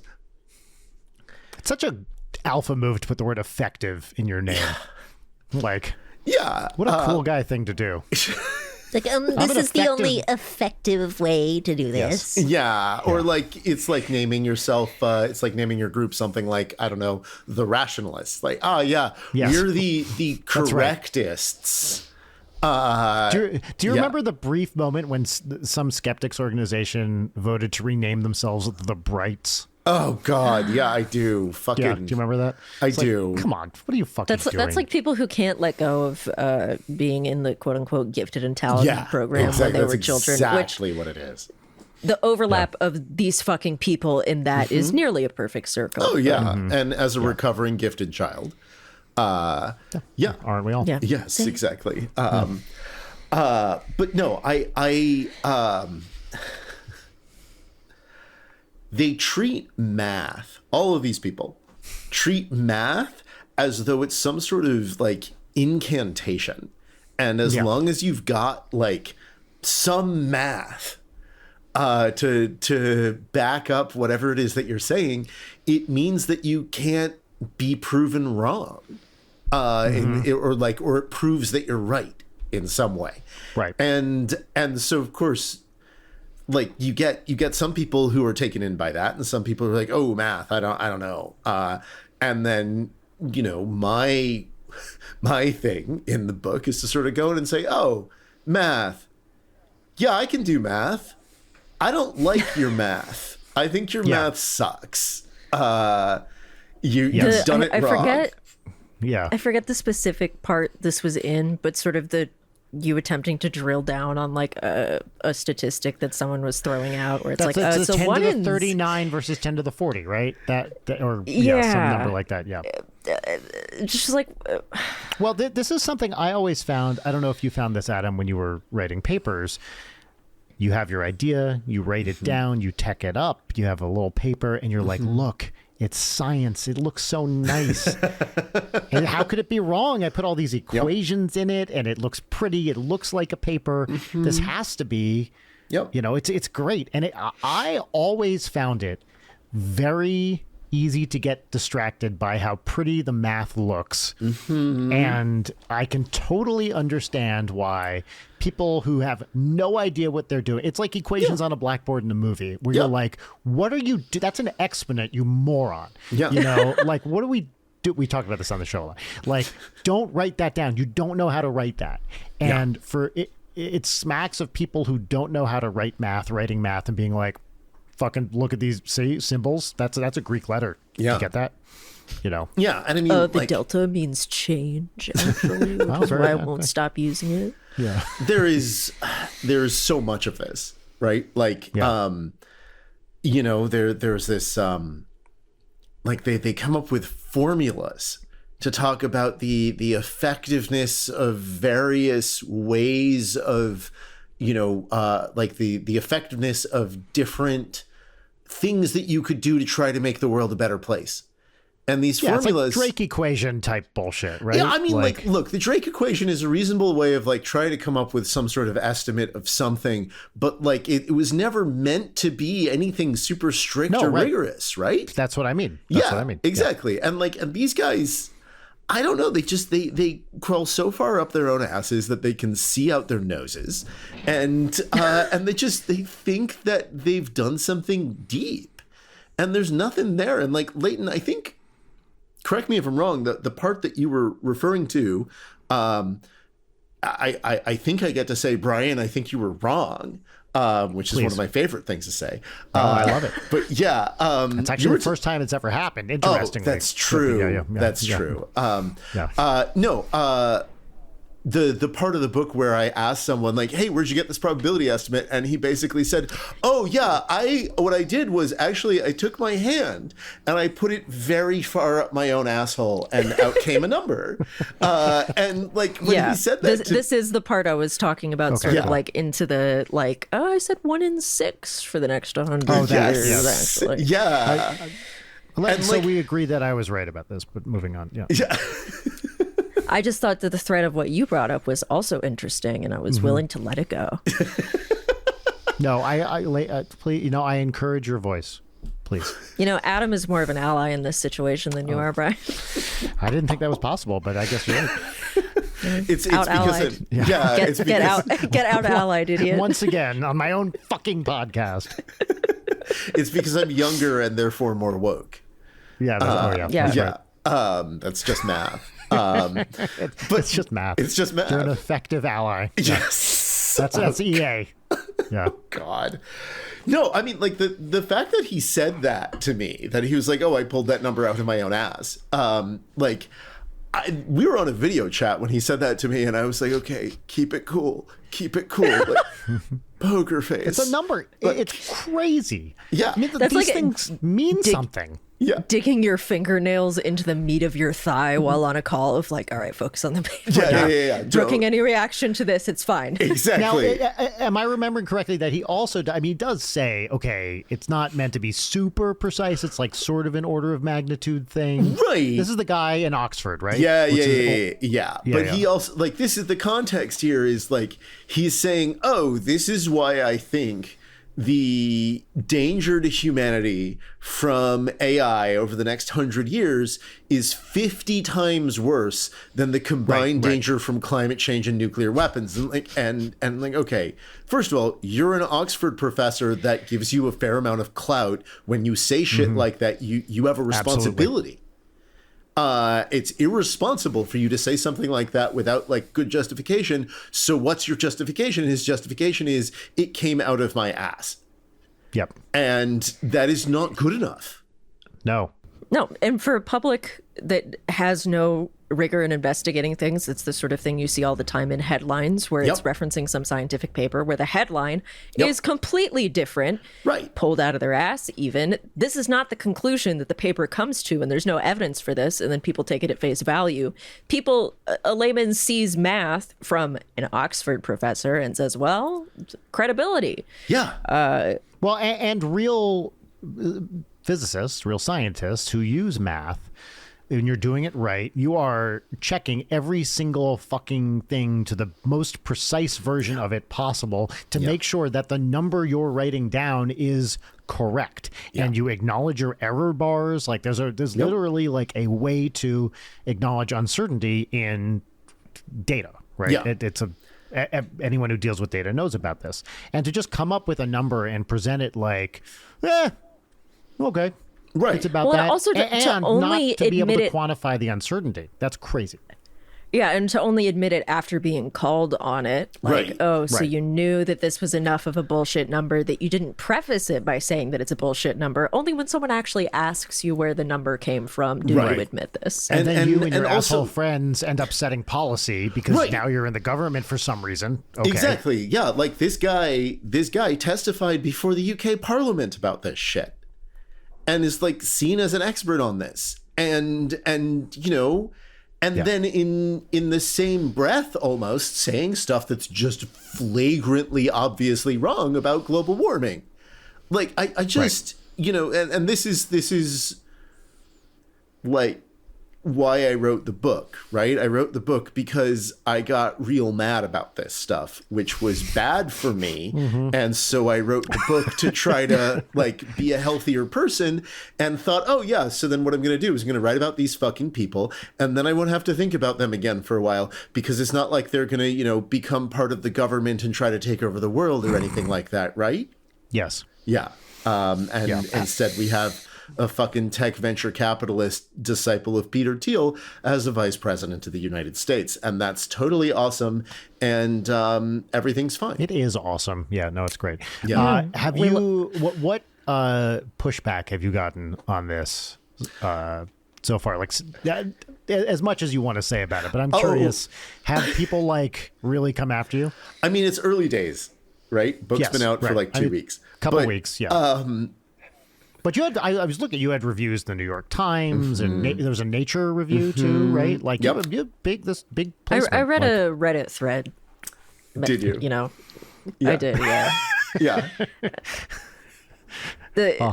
As always with Reddit for a thing, it's like, wow, I'm learning that there's new kinds of stupid that have been invented in this thread. Incredible. Yeah. So I went one step further, actually. I went and looked at a Hacker News thread. Oh no. Oh my God, Adam. Wait. Everyone stop. Are you okay? Do you need support? Like, what can we do to help you now? I love the synchronized, oh no, that was amazing. I feel the psychic damage from I can't even imagine doing that. It was so good. So hold on. I'm gonna read just a little bit. Please. Yeah. Please. Ooh. I'm very excited Did you about print this out? No, I Sorry, I'm probably screenshotted going for a it. phone. Yeah. You're about to whip out like a long, collated like. Well, that's how you browse the web. You print out the websites and then you can underline stuff. Yeah, That's how it you do creates it a if you- hyperlink when you do that. Yeah, that's how you do it if you're a Gen Xer, right? Yeah, that's right. Yeah. Totally.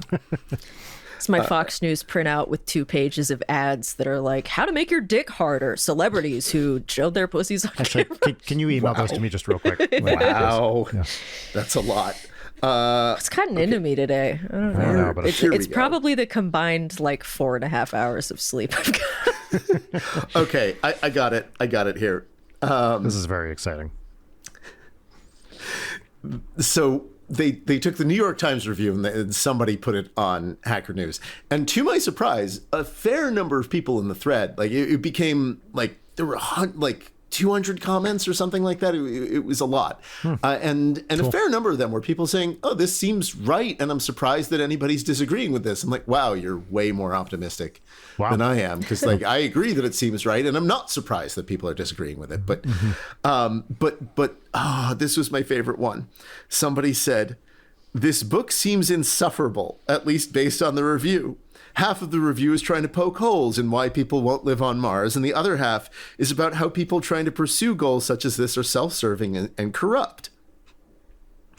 I'm sure a market exists for this kind of book, but to me, it's just exhausting. What's the harm in trying to go to Mars if it results in decreasing the cost of spaceflight by 99%? Why would it do that is not explained. Who cares if someone is trying to naively live forever if it results in a lot of money into longevity research? Would you rather this person be spending his money on yachts? I wish we had more ambitious things. It's fine that the author doesn't believe in this stuff, but to mock and try to get rich off it seems like more of a grift. You know how publishing works, Adam. Yes, exactly. Seems like more of a grift than anybody trying to do ambitious things. Oh my God. I know. Wow. No, wait for it though. The best line is here. I don't get it. This guy is literally an astrophysicist. Surely he's looked up at the skies at one point and imagined what could be done. I guess the only difference is he never took his shot. It's like, Good grief. yeah. So like, that's definitely what science is, right? Science is when you look at a thing and you're like, wow, I see so many different ways to exploit this and like turn it into buildings. Like, what the fuck? Yeah, no, I look up at the sky and I'm like, this is great. I like the sky. I don't think, what I want to do is I want to build Dyson spheres around every single one of those stars to collect their heat and light so that way I can outrun my fear of death for a few extra years before the heat death of the universe. Like, that's just not... Yeah. Why would I think about that way? Well, the other thing if they actually read the book, one thing I Yeah. think you do very, very well is your sense of wonder in the universe and exploration is palpable. Thank you. in it. Yes. Like you go out of your way to talk about how fucking cool some things are and how amazing the world we live in is. So it's not like you're some, grumpy wannabe, that is very, very far from the tone of this book. This is like, hey guys, if you're proposing these ideas and we take them seriously, let's talk about the issues. And which is very important, and everybody who's seriously thinking about this should be doing. Like, yeah. There's 2 points I want to hit here. Yeah. First one is that in the Reddit thread, my favorite comment was in regards to, I'm going to paraphrase, so he's saying it's ridiculous for us to try to colonize Mars, and in the next breath is talking about what a great idea it is to colonize Venus. Are you stupid? This is the only conclusion I can come to. Are you unable to read words and understand Actually, them? I thought that was the whole point of the book was let's colonize Venus. Yeah. That's the conclusion. right. Yep. Yeah. Yep. My second point is this type of person who is willing to come at you for this, and also many of the people you talk about, these fucking people, are so resistant to any sort of scrutiny. And I think any That's right. solid idea or belief needs to be able to stand up to scrutiny. Yeah, and if you're yes. in denial about things and take that scrutiny as a personal attack, and this coincides with what I wanted to get to, is that your comparisons to this linking to like theology and this evangelical belief system, very similarly, there's such a huge resistance to scrutiny for, and I don't want to generalize, but for a lot of that. And additionally, I love that you bring up sort of this prosperity gospel being, transposed into this text sort of thing of like, well, if billionaires have money, then certainly they're correct. But yeah, I thought that connection was so smart, and Brian agree. said that at the end of the book you kind of bring that back a bit. But yeah, excellent point that I haven't seen anybody else make. Neither. And I was like, that is of the many things I learned from this book, that was a line I had never drawn. This like kind of line from evangelical Christianity to prosperity gospel to this kind of singularity-esque bullshit. I thought that was such a great connection, and I agree. I had not seen that before. And there was an article that came out this week that was like people who are getting their spiritual delusions fed by ChatGPT. Yeah. Which I thought was an interesting analog here, just because I think there's the rise of Christian nationalism, but there's also this, especially in Gen Z, Gen Alpha, millennials to a degree, of like less church attendance or religiosity, which Right. I think is a positive thing, but I think that humans we have spiritual, existential, whatever you want to group that as, needs. We need ritual. We have social needs, and going to church, if you have a belief system, does indeed fulfill those things. So I think, and this is not me saying like, if you're not religious, you should get into a religion. I'm a hardcore atheist and grew up, extremely exposed and hindered by, Christianity in the South. But that doesn't make kind of some innate human needs go away. And I think when we search for the fulfillment of those needs, Yep. they are getting rerouted to very, very strange places, as you talk about with this idea of immortality is so similar to, wanting an afterlife and being afraid of death. And so I'm going to cryogenically freeze myself, or we're going to be resurrected to be part of the singular. Like, it's just an exhausting thing.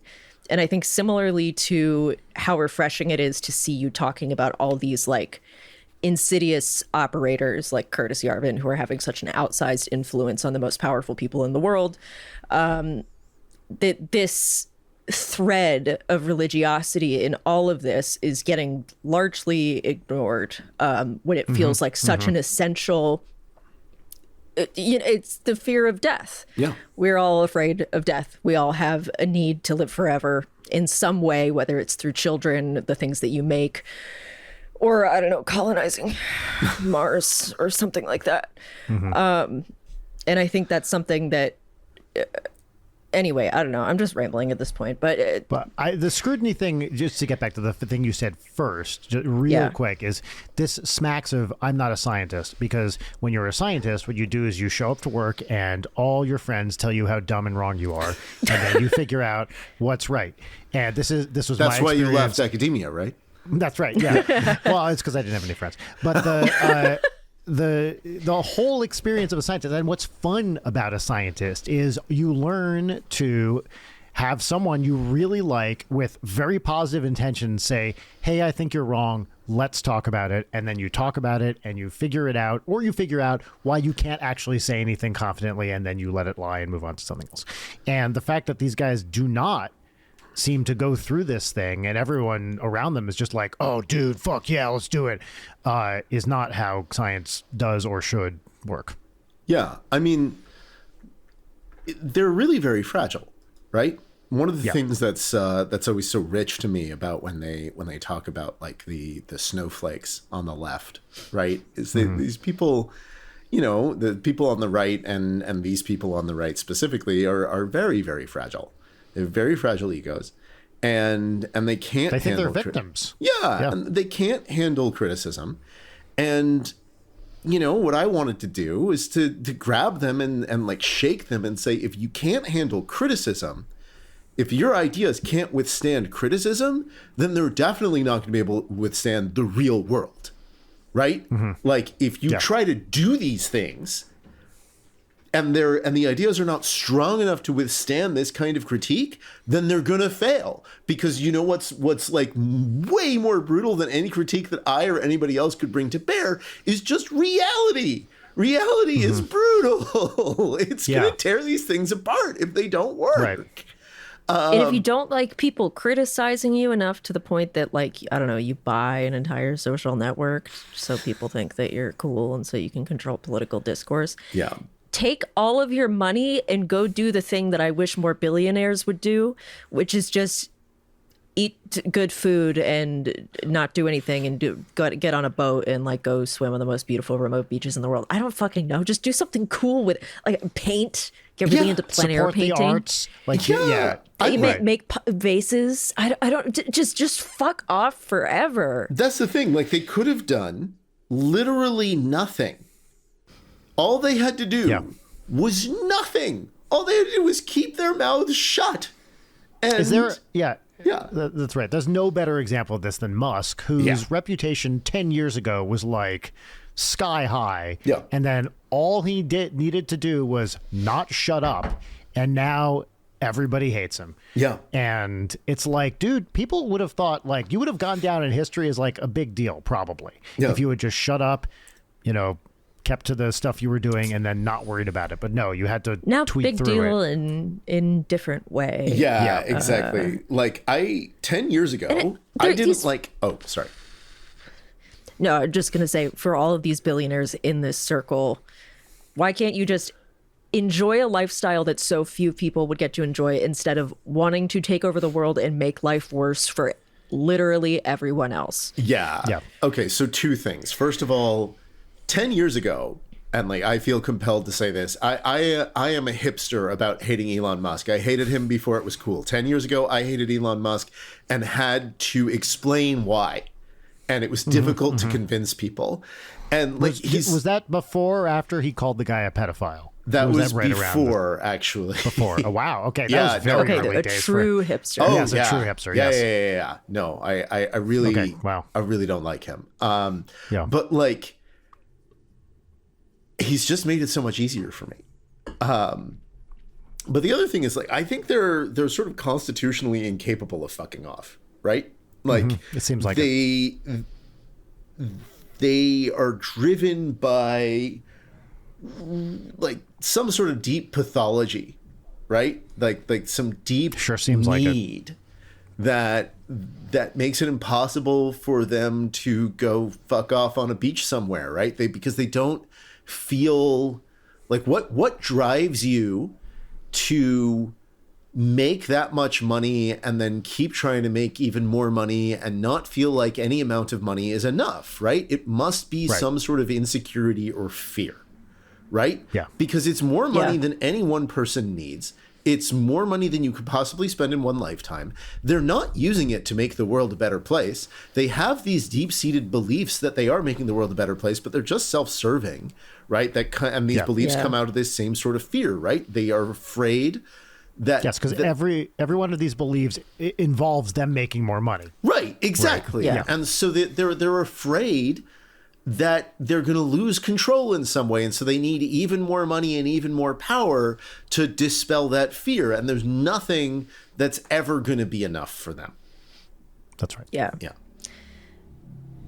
I feel like that might be a good point to end on, as much as I would Yes, totally go for another hour, honestly. Yeah. I just don't this want to is so kill much fun. Brian or our video editor, No, Rich. Totally. I would love to keep this going. We are going to skip segments because we will going for 2 hours. So I was going to say However- there were some segments that you said you wanted to do that we haven't done. I was going to say, instead of segments, I do want to say my last question, which was, if you could recommend to our audience a couple of your favorite pieces of sci-fi media. And it doesn't necessarily have to be stuff that's like the antithesis of the ones that you talk about here. I'm just curious, what do you enjoy the most? Oh, man. Well, okay. How about this? Let's narrow it down a little bit. What's your Star Trek recommendations? What are your favorite Star Treks? Oh, man. I mean, I grew up on Next Generation. Same. But I really love Deep Space Nine. Deep Space Nine has some really great good stuff. Yeah, I don't know. If we got to pick one episode of Star Trek, I think it's probably got to be The Measure of a Man, which is the episode I talk about in the book. And I had just rewatched it like a couple weeks before It's so reading the good. book too, because it is. Yeah. It's into. I had not ever thought about it in the way you talk about it in the book, which is it's pretty in your. I mean, it is like the analogy is right there, and they say it. Yep. We're talking about slavery, and they don't pull any punches, but somehow it completely works. Yeah. I think due to the performances. Yeah. It's just a great episode. I totally agree, and it's like worse actors would have made it seem dumb, but they're so good and the writing is good. That it's just blunt enough to work even more effectively. Yes, I completely agree. And while you were saying that, I thought of two other science fiction things. Please. So first, and this is like a pretty cold take these days, but I gotta say it. Severance is really good. It's a very good best. TV show. I love it. And like, I don't know, when I watch it, I tend to think about like, one of the things I think about when I watch Severance is about how something like that gives, at least for the corporate like overlords, for the CEOs, the illusion of total control over workers, right? Mm-hmm. Severed workers are going to have a hell of a time unionizing. And it's the same illusion that is driving the push to, replace workers with AI right now. And I mean, the bad news is, or rather the good news is that the AI systems we have now and will have for the foreseeable future are not capable of replacing, large numbers of workers. The bad news is it doesn't matter what they're actually capable of. It just matters that the executives think that they can replace workers, because then they're going to fire their workers and try to replace them with AI anyway. And that'll just make the world shittier. Then they'll hire people to come in and they'll realize they fucked up and they have to hire people to come in and fix the mistake. Mm-hmm. Or it becomes this like, what was the Amazon Fresh thing where it's not actually AI cameras. It's a bunch of guys in wherever they were, in some country on the other side of the world who were actually watching video feeds and logging transactions. The same way the self-driving Mechanical cars. Turk bullshit. Yeah. The same way the supposedly self-driving cars work. They've got people monitoring them. I think Severance is great. the other one that I gotta recommend, and it's a classic. I can't not plug it. There's a book by Ursula Le Guin called The Dispossessed, which is just really good, and is about like the dangers of extractive capitalism and the difficulty with building like real community even outside of capitalism, and you know, the real value of science and like lots of other things. It's just a beautiful book, and and one of my favorites. And yeah, Great. yeah. I love it. Great picks. I started reading The Dispossessed recently and then switched to something else, so I'll have to pick it back up. It's really good. It is a little slow. You know, she has other books that are sort of, I think, easier and faster to pick up, but The Dispossessed is very rewarding, I think. No, I've never read it. Oh, it's good. Yeah. Where can people get your book? They can get my book wherever fine books are sold. Both of my books. So yeah, my books, the new one is More Everything Forever: AI Overlords, Space Empires, and Silicon Valley's Crusade to Control the Fate of Humanity. And to brag a little bit, Please. Yeah, the New York Times did review it, and I was shocked when I read that review. I had to sit down halfway through. I was like, wait, they said what? They called good it. review. It's a really good it's an review. amazing Yes. review by someone who absolutely savages books that she does not like. So Really? yes. Okay. And so it Ooh. makes me very happy that she liked it so much. She called it smart and wonderfully readable, which like is everything I ever wanted. So She's yeah, thank you. But yeah, you can get that wherever you want to get your books. You can order it from an indie bookstore. You can get it from a bookshop. You could even get it from Amazon if you really want to give Jeff Bezos more money. You know, it's available anywhere. It's coming out. It's already out here in North America. It is coming out everywhere else in the world, the UK and you know the rest of the English speaking world, tomorrow, actually. Oh, shit. Well, Oh, tomorrow. wow. Okay, cool. Which I guess will be yesterday when this airs. Yesterday. Yes. So yes. Yes. But yeah, it's coming out. It's coming out Thursday. And my first book, What is Real, the one about quantum physics, is also available anywhere. And they're also all available as ebooks and audiobooks. Although I will say, the general truth about publishing is if you really, really want to support an author, hardcover is the best. Hardcover is the best way to support an author, especially for a new book like my new one. Yes. Boom. Hey, wonderful. Thank you.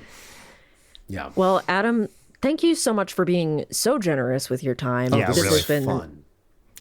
I'm so glad. That's my favorite thing to hear. Yeah. And reading your book has been so fun. And I Thank you. am very excited to go right back to it after this. Yeah, I'm excited to hear what you think of it when you're done. It sounds like you're really close to the end. Yeah, I think you are. Yeah. Yeah. Exciting. Yeah. Cool. Yeah, dude, it's great to talk to you again. Yeah. This is maybe the longest conversation we've had in 5 years, maybe Something ever. like that, yeah. Maybe. So it's just really fun to catch up. Yeah. And thank you for being on. No, thank you for having me on. This is a lot of fun, and I'm really looking forward to hearing the episode when it's out. Cool. Yeah. Yippee. All right. Yeah. Everyone at home, take care. Buy the book. Maybe read Metamorphosis of Prime Intellect. I don't know.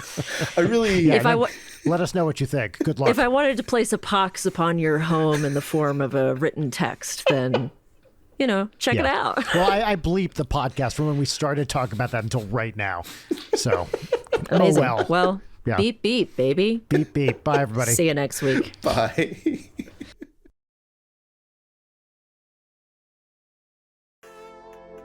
Late Night is produced by Brian Wecht and Leighton Gray. Sign up for our Patreon at patreon.com/LeightonNight. Follow us on Twitter at @LeightonNight, on Instagram at @Leighton_night, or email us at leightonnight@gmail.com.